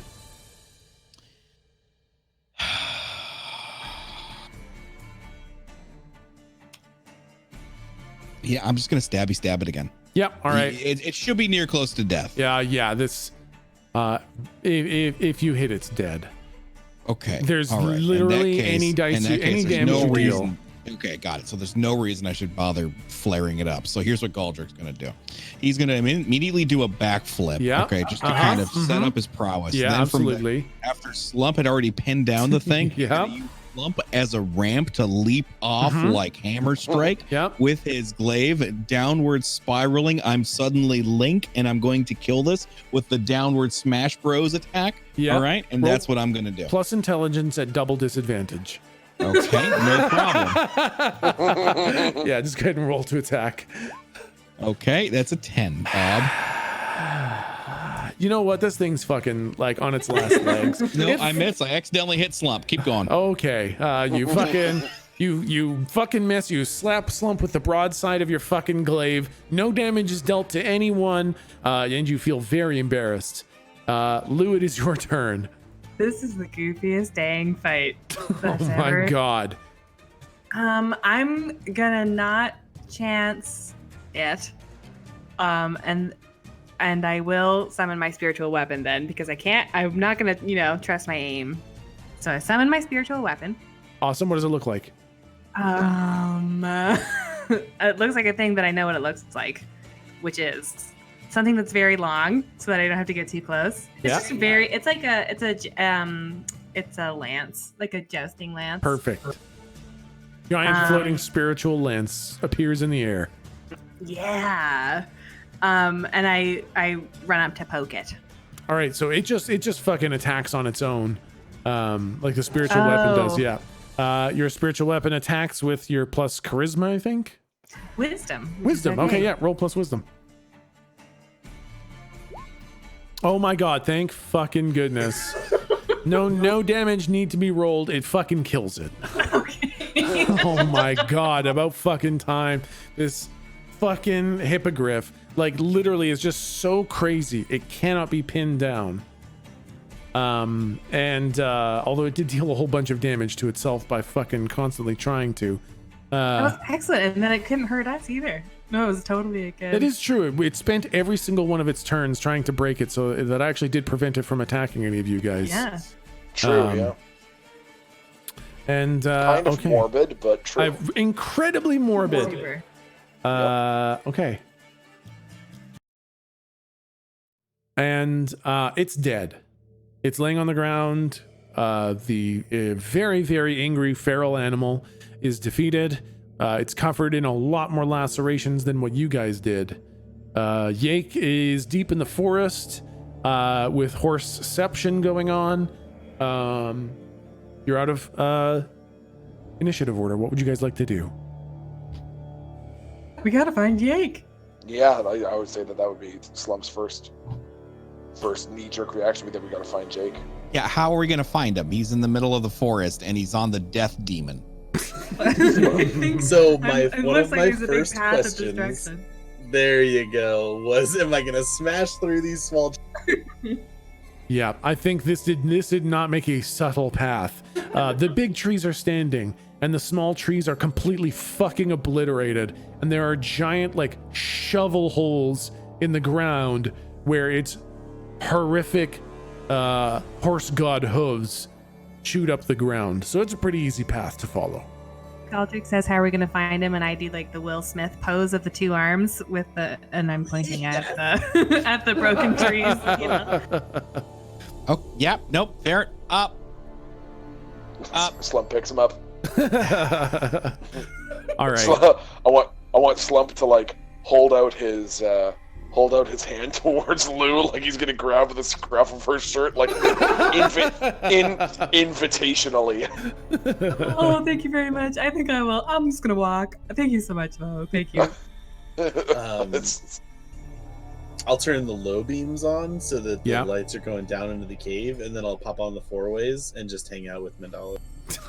Okay, God. Fucking Horsebus's eyes just kind of like not I cannot stress how much not mechanical this horse is. How absolutely nothing. That is not a mechanical light coming out of its eyes, right? It's like some sort of like fucking directed torchlight being reflected off something. And when you turn it down, it's like a weird mystical glow. And now that it's got its fucking hazards on, it's just slowly pulsing light. Its eyes just kind of slowly boom, boom. Hate that. Yeah. And it's just fucking standing there waiting. And you guys start making your way through the forest. It's pretty easy to find. And eventually you see horse bus with small horse inside. And Jake, you said you're outside the bus or you're inside it? I was gonna hang out with Mandalis. I'm inside. Okay, yeah. So you see a man and a small horse inside of a much bigger, terrifying horse. Hey, is everybody okay here? Jake, did you find Gerby? Oh, hey, nope. Pretty sure he's in the big spooky cave. Didn't want to go in and die without you guys. Of course he's in the cave. Why wouldn't he be in the cave? I mean, Of maybe course not. he is. That's a good... I mean, I think you're right, though. I really think he is in the cave.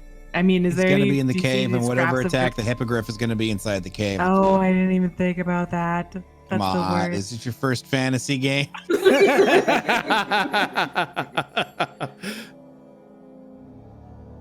Well, I mean, yes, I guess.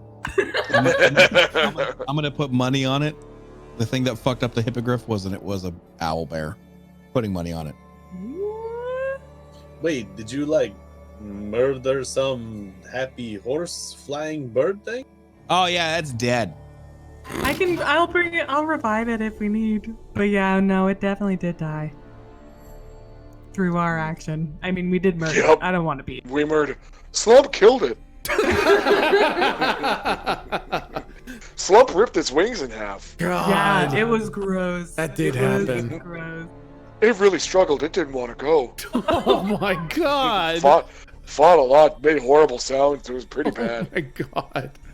Yeah, I mean, we've done some weird stuff, but it's always the people, you know what I mean? And like, they kind of deserve it. But Yeah, this fuck, one sucked. man. This one hurt. Yeah. Anyway, spooky cave time, yeah? Yeah. Okay. Yoki dokie. Hey, Mandala, stay in the big Super Saiyan God horse bus, please. Meh. Meh. Ew. And I'll leave the rear meat aperture and then reseal the rear meat my aperture God. and join everyone else. Did you just come? Was the door really yucky? Yeah, it's like a big twisty meat butthole. Oh my god. Worst fucking thing ever. Fuck me. Why does this exist? I mean, it gets pretty big. You just kind of step out, then you push this thing, and then boom, it closes back up. Mandala will Kill leave. me. Kill me. Every minute I live is pain. I'll just pat it on the haunch. Just be like, it's okay, buddy, just an hour. That's right. Hey, what do you think happens if Horsebus disappears while Mandala is inside it? Well, we'll probably find out. I'm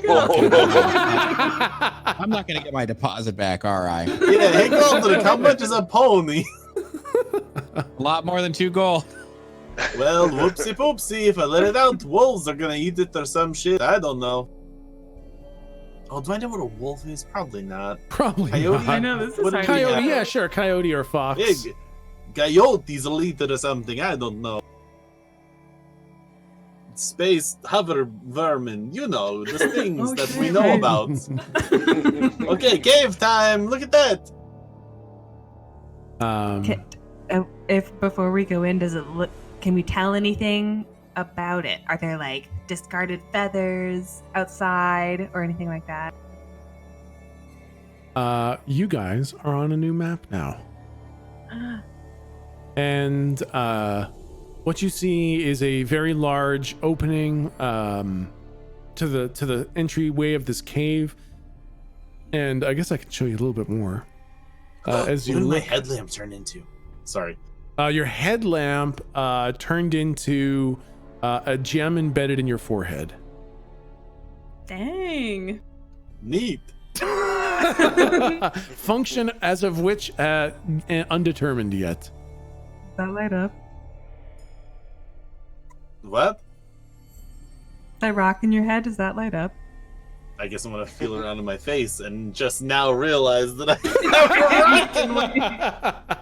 Yo, holy fuck! Who you told me I had a big gem in my face? Is this okay? Is it pushing onto my brain? Oh God! I want to like tap it. It hurts a lot. Oh, don't do that! It's the wiggly gun alone again. Stop! Oh, I'm bigger than you. I just stand up. You can attach it. I think you can envision this perfectly. What I'm about to describe. What Slump's like, no. Hold on, Mr. Jorp. Slump will solve it for you, and I want Slump to start Thanosing him. Oh God! Oh no, I don't like this at all. Yeah. He grabs him and just starts pulling on the. Hold on, Slump can get it out. Just give me a second here. Once this starts doing physical damage to my body, I'm just going to use the spell Jake's Shield. Okay. It is like fetal position in my little impenetrable ball. Yep, absolutely. So Slump starts pulling on it, and it hurts a lot, and then it starts to it feels very bad. It feels bad in more than a pain and a death way. It feels like more. Well, I don't like that. Yeah. I think it's like almost like a knee-jerk reaction. I'm gonna say no spell slot even. It's like it's like such an urgent and gut kind of nature reaction. Nature as some people say. That your shield just comes up. And Slump, your hand just kind of like bounces off it. Yeah. Well, I was gonna say, I now imagine that Slump is still like trying to get at the stone in his forehead, but is just sort of groping at the spot like a cat pawing a window. Yes. Yeah, exactly. Yeah. Yep. But it does not light up. Oh fuck! It just hurts a lot when people fuck with it. Super cool. I'm glad I asked. Yeah. Glad I willed that into existence. Yep. Payback for horse bus. I want Slump to look at it and like flick it a couple times and then go, "Nice forehead clitoris, Jorp." Oh my god. Cool, thanks, bud. I needed that.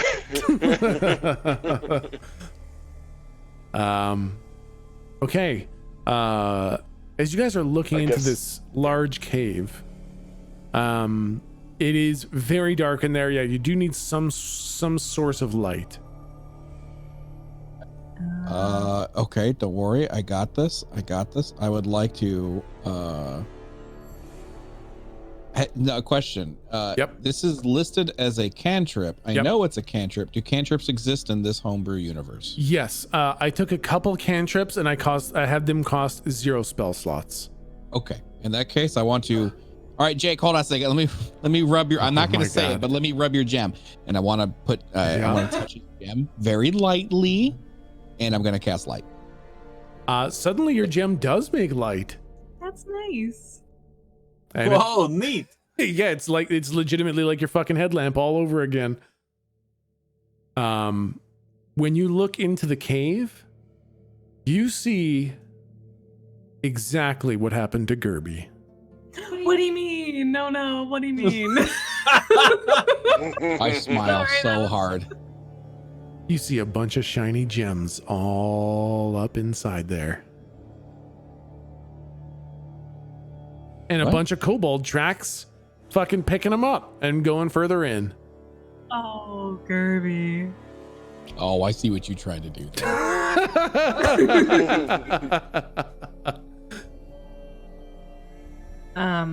But yeah, there's no other tracks, no other like feathers or any kind of evidence of other animals? Roll perception, which is wisdom.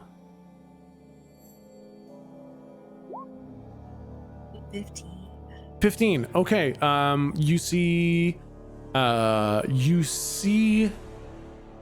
You do see other prints in here, but they're hard to make out. They're like they're kind of like how to say this without using like the fucking words that give it away. They're like cut marks in the ground, and heavy shifting kind of like pushes of dirt. So big it's pushes of dirt. Spider. It's a gigantic spider. And big cuts in the ground. Maybe a scorpion. Or hey everyone, look at these. Yeah, maybe like Slum says, spider, scorpion. Maybe it's their talons or something. That was me just thinking. Yeah, I don't think Slump. Yeah. Slump will say maybe it was the bus dog. Yeah, that sounds about right. I'm just gonna throw. I have my like headband of karate on. I guess that's. Yep, that's right. I'll just sort of like move that over the gem thing, so it's pointing more like halfway down, not up as much. Yeah, sure. And I'm just gonna sort of go to a wall. Oh, I can do this. I think I gave you guys control. Yeah. Yeah. Okay. Awesome. Are the walls just like regular stone? Are these shiny gems like in the walls, or are they on the ground? They're in the walls, yeah. So it looks like mostly like a normal cave. It doesn't look like it was this deep. It looks like it was a natural little alcove that has been dug deeper, and the gems kind of start a little bit further in. Like at the very entrance, there are no gems, and then there are gems a little bit deeper in. And they get bigger as it goes deeper. So what you're telling me is there are gems just all over the floor? There's a lot of gems all over the floor. They're probably worth 1 million gold each.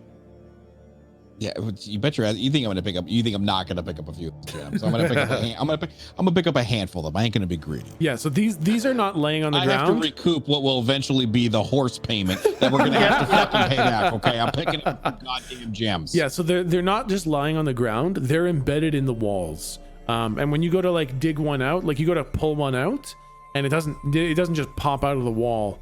You kind of have to dig your finger around the dirt. And it's like embedded in a rock. Well, there's the good news that one of us has a gigantic fucking pickaxe. Yeah, wow, I really didn't think of that. Hey guys, we're gonna retire. Fucking ass shit. Correction, you look around, you notice there's probably 1 or 2 gems in the entire cave. The rest were like the fucking spots in your eyes from being in the sun for too long. Fool's gold. Damn it. Yeah, there's a whole bunch of fool's gold in here. Okay, fine. You guys can get, I'll say. How about this? If you roll for me, why don't we say that Slump can do like, you can roll 5 rolls, and if whatever rolls are above 12, that's a gemstone, and after that Slump just goes, I'm bored. Yeah, I'm gonna say like it takes a bit of time, and like Gerby is still missing, and so you're kind of taking time to fucking dig away at these. Gerby in a heartbeat for some gold. All right, so let's do. I see what you're trying to do here. It's not gonna work. Let's do 5. And if you said Kirby, I'd be like, fuck these gems, let's go. This is Gerby. He's the most annoying creature you've ever introduced. 1, 2, 3, 4, 5. All right, out of the 5 rolls using your strength modifier, we had 2 of them that were 12 or higher. So you get 2 gems worth 25 gold each. Ooh, yeah, they're like 2 big fucking rubies. And the other ones, like when you were digging them out and you, like, because this is like a strength roll, like you fucking shattered them. Like it was too delicate a work and you're trying to go a little bit too quick. Oh, yeah. And you, like, as familiar as you are with this, it's still like, that's some fucking delicate work. This isn't hewing out fucking copper and shit. Like these are gemstones. Yeah. And that's what I was going to say. Yeah. I think Slump is more accustomed to like just the really heavy work of getting out ore, not so much the delicate work of like jewels. Exactly. So you get 2 of them worth 25 gold each. So someone mark that down, because that will be currency that you get to spend. Again, I'm not going to nickel and dime you guys for every gold that you have, but just so you have a bit of an idea. Sure. Yep. Okay. Yep, Slump pulls a couple of these out, and it's been, probably 20 minutes now. You know what? I'm actually going to say it's not been 20 minutes because I think at 20 minutes it would be bad fucking news. So let's say it's not been 20 minutes and fucking. We'll say that as we were going down the tunnel, Slump would just like swing his pickaxe. Yeah. And if he fucking just destroyed a gemstone, he just go, oh fuck it, and just keep going. Okay, that sounds about right. Yeah. Yeah. Yep. Okay. Yep. Go ahead, guys. Well, yeah, I guess I basically just want to keep on proceeding into the cave. Okay. Can we let's be quiet. I say aloud in my character voice. Let's be quiet in case there's bad guys in here. Slump says, I agree. Kirby! Screams his name. Kirby! Do you guys actually scream the name? Yes, Slump absolutely does. Absolutely, you should. Okay. Because now, let's be real. If there is anything that is dangerous inside here, it will likely be attracted to the things that are screaming. It would be nice that I'm sure Kirby will feel comforted that we're looking. You know what? I'm with you. Good decision. Yep. Okay. You hear your voice kind of come back as you realize that this cave isn't very deep. And you hear two sounds. You hear Gerby shout back, "Hey guys, there's a bunch of cool rocks in here." Okay, that's cute. All right. And then you hear kind of a wet slapping skittering sound. Oh, that's upsetting. That's upsetting. And we're gonna need to move. Well, this is so. Don't look at the icon as what it is, because it's a placeholder. I'm gonna share you the art of what it is as it comes around the fucking corner. Spider bear. It has absolutely nothing to do with a bear. I was just pressed for time and grabbed a fucking thing to be the fucking thing. It's a big spider bear, you guys. So what you see is a bear here, but what you actually see, that's a bear, is. Come on, tell me I was right. Come on, tell me. I almost don't even want to know what it is. I know it's not great. It's not great. Oh, that's disgusting. Boy. Well, it's a giant ant. That's what you actually see. It is an ant. Oh, sorry, I was drawing. You see this hideous humanoid-looking creature that looks like, I guess, maybe what a goblin would look like if it was covered in sharp, long, thick spikes. It's got a long tail. It has scales. It looks, kind of like a goblin. I mean, you've never seen anything like that. But you do feel like if you were to give it a name, you would probably name it a barbed devil. That's cute. Yeah. Equensuorcha. It is a barbed, you would think, if you were to give it a name, which would be a weird thing to do, but the first word that pops into your head is a barbed devil. Gross. What do you guys think this thing's called? That's probably called a barbed devil. Oh. Slump thinks it would be called a comb dog. Got all the things along its back like a comb. It's like a comb. Yeah. That's actually pretty good. I was expecting like a prickly boy or prick pokey doggy or something. Don't be a fucking idiot. Pineapple Man. Oh, Pineapple Man, yeah. Pineapple Man. Well, you fucking murdered the helpless horse bird, so Shazam! And I lightning bolt. Okay, I'll say. Well, no. Okay, wait. I'm acting on player knowledge because I know it's a devil. I don't think I would jump to murdering something that quickly. Redact. It's moving aggressively. I would say. Okay. Yep. Yeah, I would say like if you fucking heard that skittering and that slithering, and that fucking thing came sprinting out of the darkness at you, I would say a knee-jerk fucking lightning bolt is an appropriate response. Cool, hit me. Oh wait, I hit you. You hit me.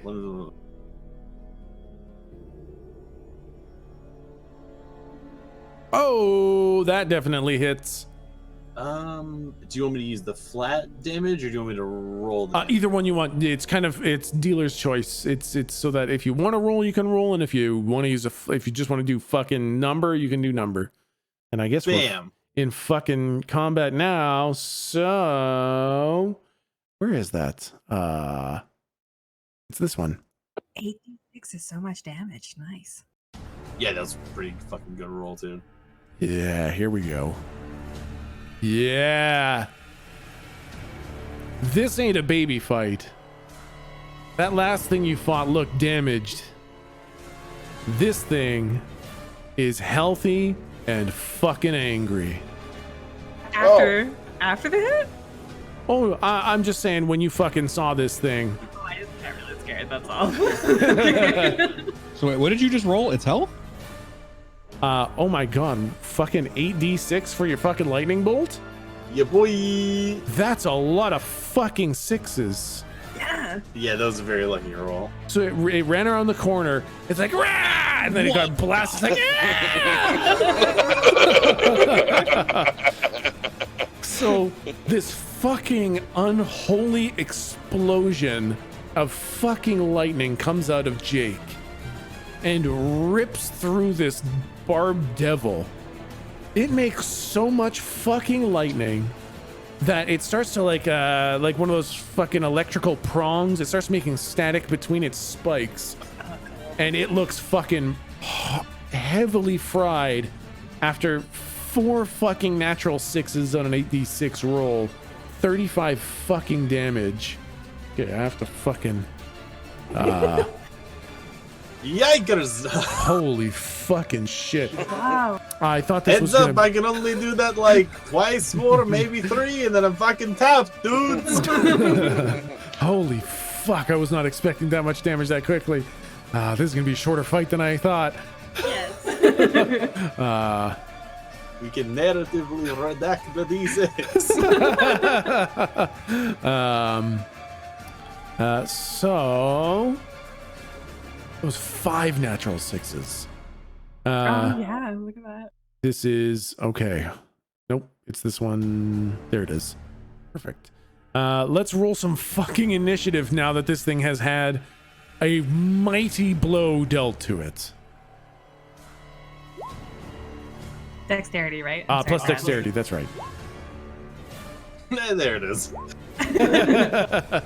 Okay, and for Slump, it's a 1. So for this thing, it's a 3. Oh my god, it's gonna fucking die before it gets a turn.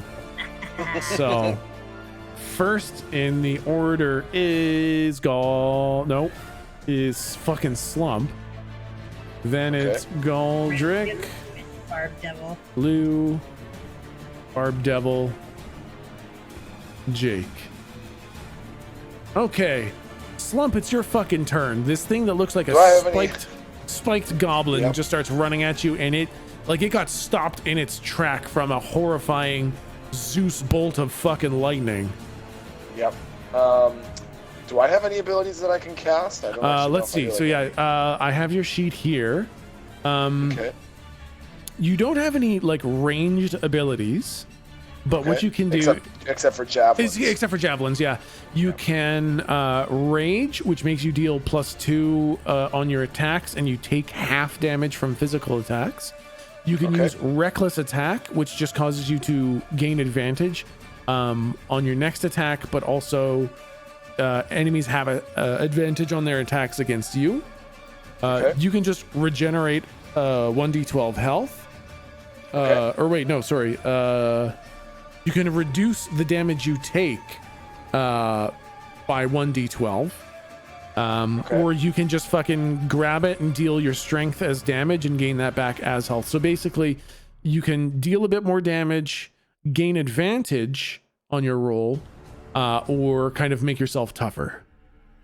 I'd say that I would try to crack this weird fucking thing like a crab by smashing it with Argus as hard as I can, using Rage. Yep. And slam that fucking thing right in the head. All right, perfect. So let's see. We will roll the d20 plus strength. It has a DC of 12. Oh yeah, that fucking hits. With an 18, you bring down this fucking hammer. And then, so you can do 3d12 or 16 damage. If you want to roll the dice, take a chance, or just deal 16 damage. You know what? I'm feeling lucky. Let's do 3d12. 3d12 damage.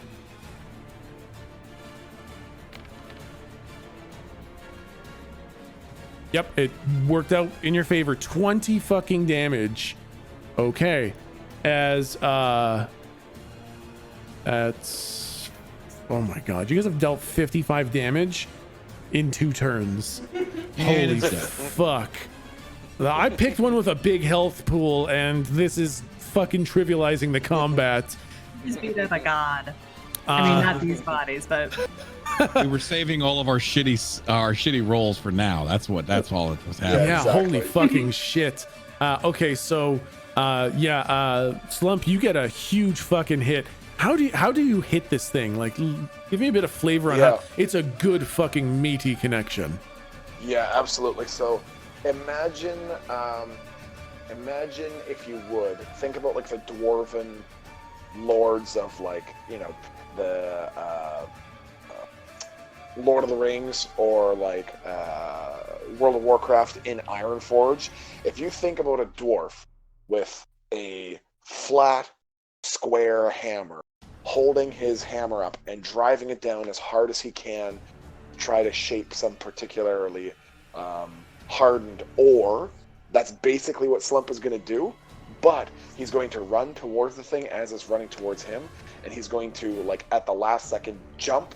So he's springing forward with one leg forward and one leg behind, and his hand held straight up above his head, and he's going to just aim for the center of this thing's face and swing as hard as he possibly can, using all of the, you know, correct teachings of carrying momentum, intending to swing through the thing's face rather than hitting the face. He's going to try to hit through its head.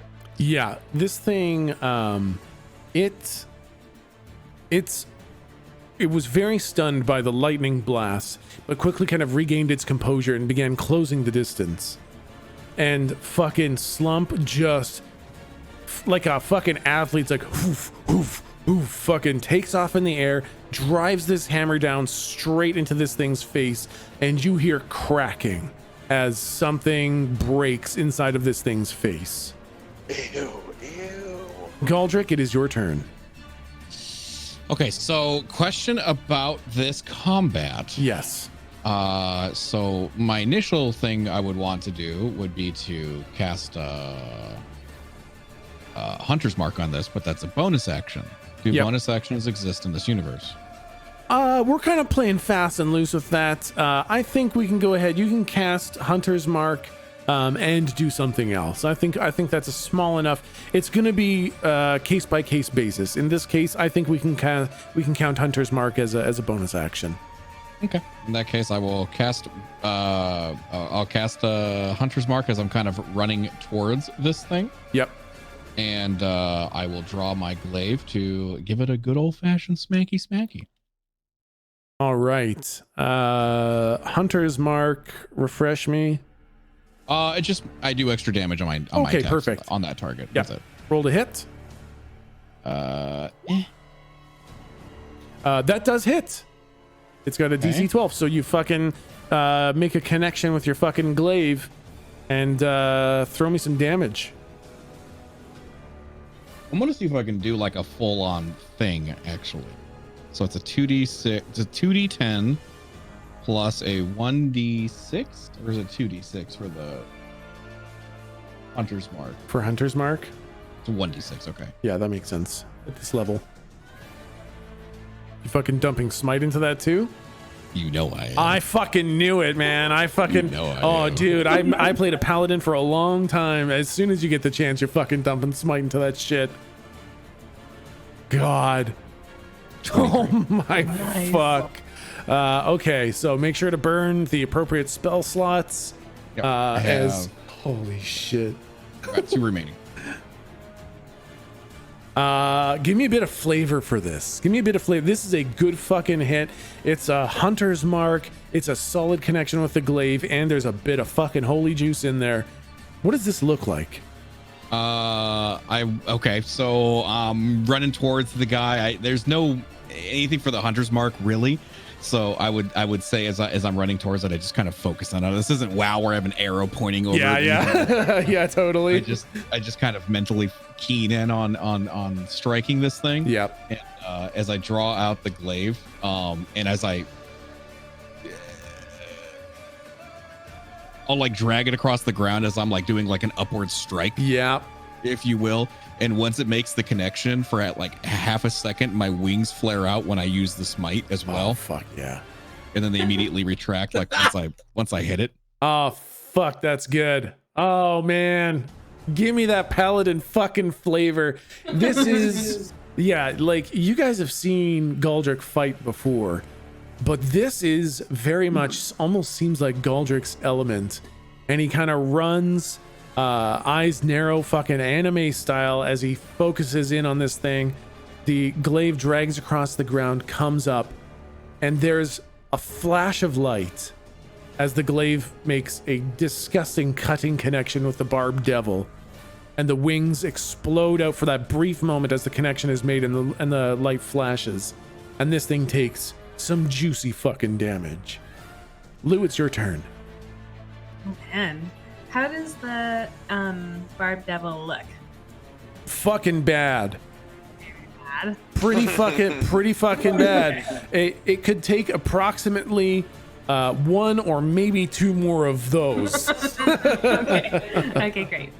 Then I would like to summon a spiritual weapon again because I think it's dissipated from all the time. Yep. So then it's a new one now. It's because I saw how much damage the lightning strike did. Yep. It's a cattle prod, and I'm also just homesick, I guess. So, and so to attack, that's plus wisdom. Natural fucking 20. Oh dang. That is a critical fucking hit. So, yeah. Does that mean double the dice? Yep, you just double, like, well, you will roll the dice and we will double the number. Oh, okay. Yep. So I was gonna not roll because rolling has not been my friend. You can pick the flat number and we'll just double that flat fucking number. True. No, I'm gonna roll it. Okay, yeah, whichever way you want. Okay, so 14. 14 fucking damage. Give me a little flavor. This is a horrific. Wait, is it really just 1d8?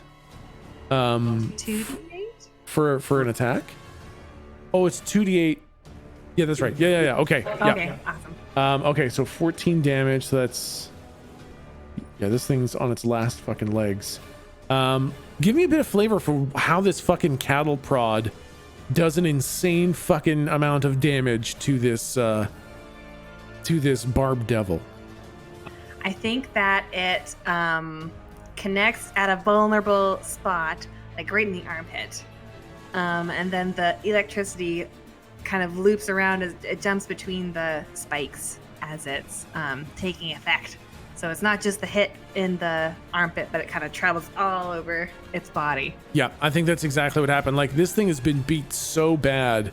Some of its scales are kind of lifted up and you see this weak spot, and your fucking holy cattle prod just launches at this thing, digs into that spot, and the creature kind of roars from the damage, but doesn't take too much until the fucking electric shock goes through its whole body, and all those kind of veins in it from being electrified the first time kind of reignite as it's electrified a second time, and it looks real fucking bad. Now it's gonna fucking do an attack. I got too many fucking sheets open. It is going to attack Galdrick, because Galdrick is right fucking in front of it. Good. It rolls. It misses. A 14. Damn it. Yeah, I'm gonna say that one hits. And what it does is it kind of sits there. The music tone is perfect. It kind of hunches forward. And it's got all these spines. And it looks like it's about to leap with some sort of a nasty, horrific slashing attack. But when it leaps up, you see an enormous ball of flame come at you, Galdrick. As it uses Hurl Flame. Very descriptive name. And it hits you for... It rolled 4 fucking natural 1s and 1 natural 2. Well, it doesn't matter regardless because I'm a paladin and I'm immune to fire. You're not immune to fucking fire. Get that bullshit out of here. Okay, I take the damage. You take the fucking 12 damage. That was a huge fucking hit that it completely fucked up with 4 natural 1s and 1 2. Holy fuck, that's a bad roll. So I think it kind of leaps forward at you with this upsettingly large ball of flame. And you kind of dodge out of the way for most of it. And it just kind of singes you a bit for 12 damage. I think that still hurts you pretty bad. That does. Yeah, but you can see like you avoided the fucking meaty, bally, juicy flame part of that flame ball. And that would have hurt a lot worse if it didn't fuck it up so bad. Well, good for me. Next is Jake. And it's looking real rough, right? Yeah, it's looking like it's on its way out. That was kind of an act of desperation. Gotcha. I'm just gonna try the dagger, I guess. I don't think the karate headband does anything. It's just a dex attack to throw my magic cut stick. Yeah, well, I think the karate thing should do something, so add 2 to whatever you roll from fucking Karate Wizard.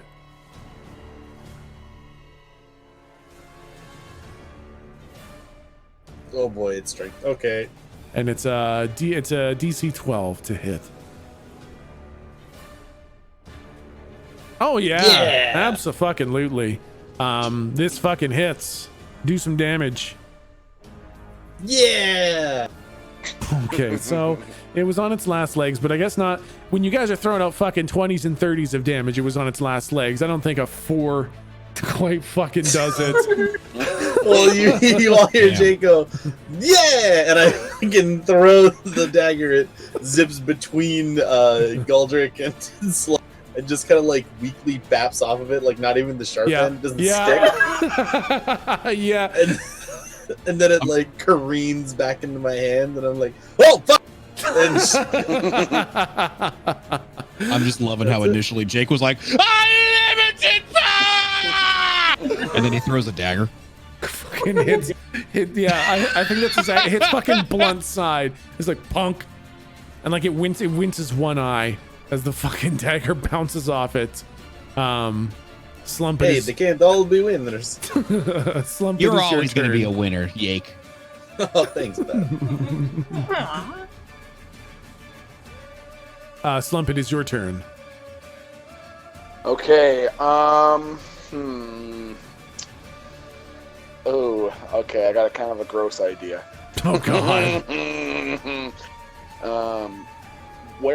What is it currently doing? Describe to me its posture and where it is in relation to me. It's kind of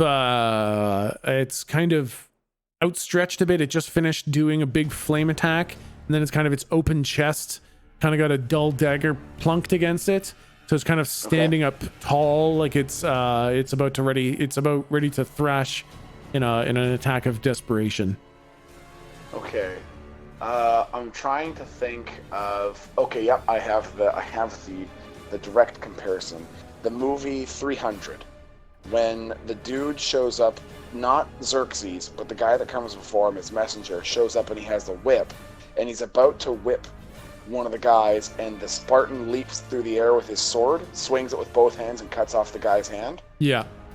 Slump is going to do that, except with his pickaxe, with Antaeus, driving it straight into the chest carapace of this goblin fucking demon barb thing. Yeah. With the intention of drinking the insides. Okay, yeah. All right, so you can use reckless attack, which will give you advantage. Okay. And then you will have advantage against you on the when it on its turn. Yep. Yep. Fuck Okay. yeah.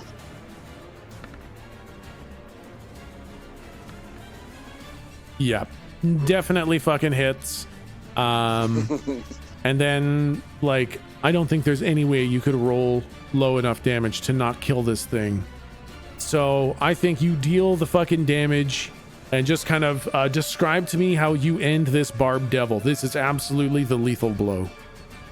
Okay, so what I imagine is like I imagine Slump leaping through the air. So for anyone who doesn't remember what Slump looks like, basically Slump looks like your standard adventurer that you'd picture from for anyone who's played Diablo 2, he looks like your standard medieval adventurer type from Game of Thrones or whatever. He wears leather armor with blue, cloth pants and a shirt underneath, and his pick is huge. Like, the thing about Slump in this universe is that he has white hair that comes down into two ponytails that are draped across the shoulders. He's got a neatly trimmed white beard, and other than that, just looks like a pretty standard person, except for the fact that he's fucking huge. He's like 4 times what a normal person should be, and he has a pickaxe called Antaeus, whose blade is about the width of his torso. When he wears it across his back, it basically rests flush across his back, and the pick blade itself is the width of his back. So now he's got that in both of his hands, and he's leaping through the air screaming and swinging this thing at the center of this barbed demon. And when it cracks through, like a nutcracker being used on a piece of lobster, I imagine it like piercing through the carapace and like into the center of what makes this thing tick. Yeah. And then he would land with his hands still attached to his pick, and then imagine him like getting down into like a grounded stance and then pulling down as hard as he can. Yeah. And just cracking this thing down the middle, ripping up everything that's inside, and just like bathing himself in this thing's fucking gore. Okay, perfect. Now, that ends the combat. And I was supposed to do something before it died, but I forgot. So this is going to be kind of its dying words, as Slump wounds it beyond mortally. This thing is absolutely dead. It speaks. It probably wanted to make a deal if your DM had remembered. But your DM totally forgot. I would say that if you want to say that he said that, me being this obviously being some sort of devil and me being a paladin and being obviously, a fucking angel. Yeah. The moment he tries to like make a deal, I turn on to Galdrick, I put my hood up and I go, die. Okay. I think that's enough to silence the deal. And with the blow from, I think that kind of happens, like it tries to start to make a deal. Galdrick silences it immediately. And then Slump brings down this horrific life-ending blow. And it as its life is leaving it, all you can hear it say, actually it doesn't speak common. Does anyone, actually I don't think I have languages on any of your guys' normal sheets. I will say, Galdrick, due to your nature, you can understand it. Okay. And as its life is leaving it, it tries to make a sentence, but it can't. and all it says are 2 words. They're not necessarily next to each other, but you make out horror and east. Oh. Oh. Okay. Slump looks at the rest of the party and says, maybe he was trying to get out of the cave.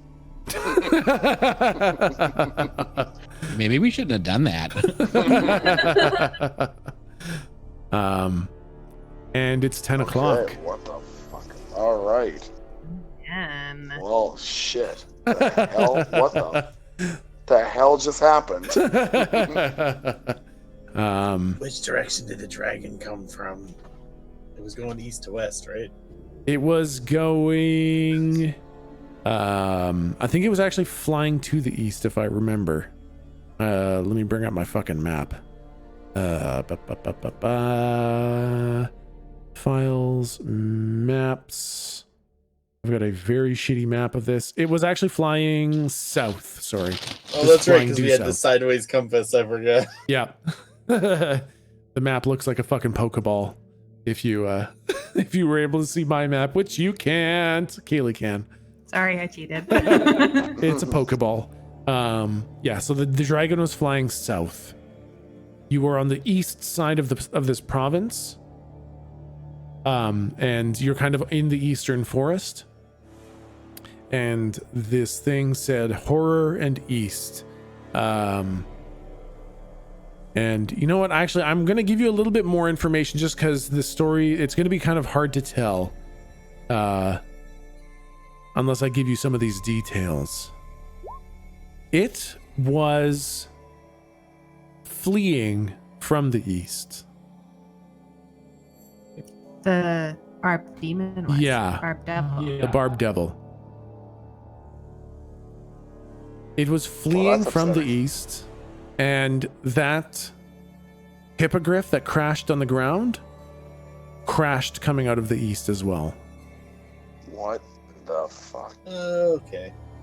That's upsetting. That's what could be further east that is worse than a gigantic, terrifying hippogriff and a massive barbed demon monster. That's where all the foggy. And not just that, but something that is so horrifying that when a gigantic man cracks your rib cage open, you literally use your dying breath to talk about how bad this other thing is. Yeah. It was a warning. It was a warning. It would have been a deal that because it was silenced and killed, it became a warning. Oh my god. This creature that owes you nothing, does not know you, does not like you, wanted to kill you, warned you as it died. Well, way to go, Okay. Wow. I think we'll call it there, guys, and we'll pick up again next week, right there in the cave. Fuck yeah. And you've just learned that there's a horror in the east. Oh, fuck dang. Yeah. Sounds good. Great session, guys. Awesome. Thanks so much, guys. Thank you, Milton, for phoning in. I really appreciate that, man. Yeah, of course. It was, dude, today was one of the best sessions ever. It was fucking awesome. I have got so much more D&D fun ready for you guys. I can't fucking wait. All right, guys. I will see you next week. Next week. Cheers, yep. See you, chat. Bye, guys.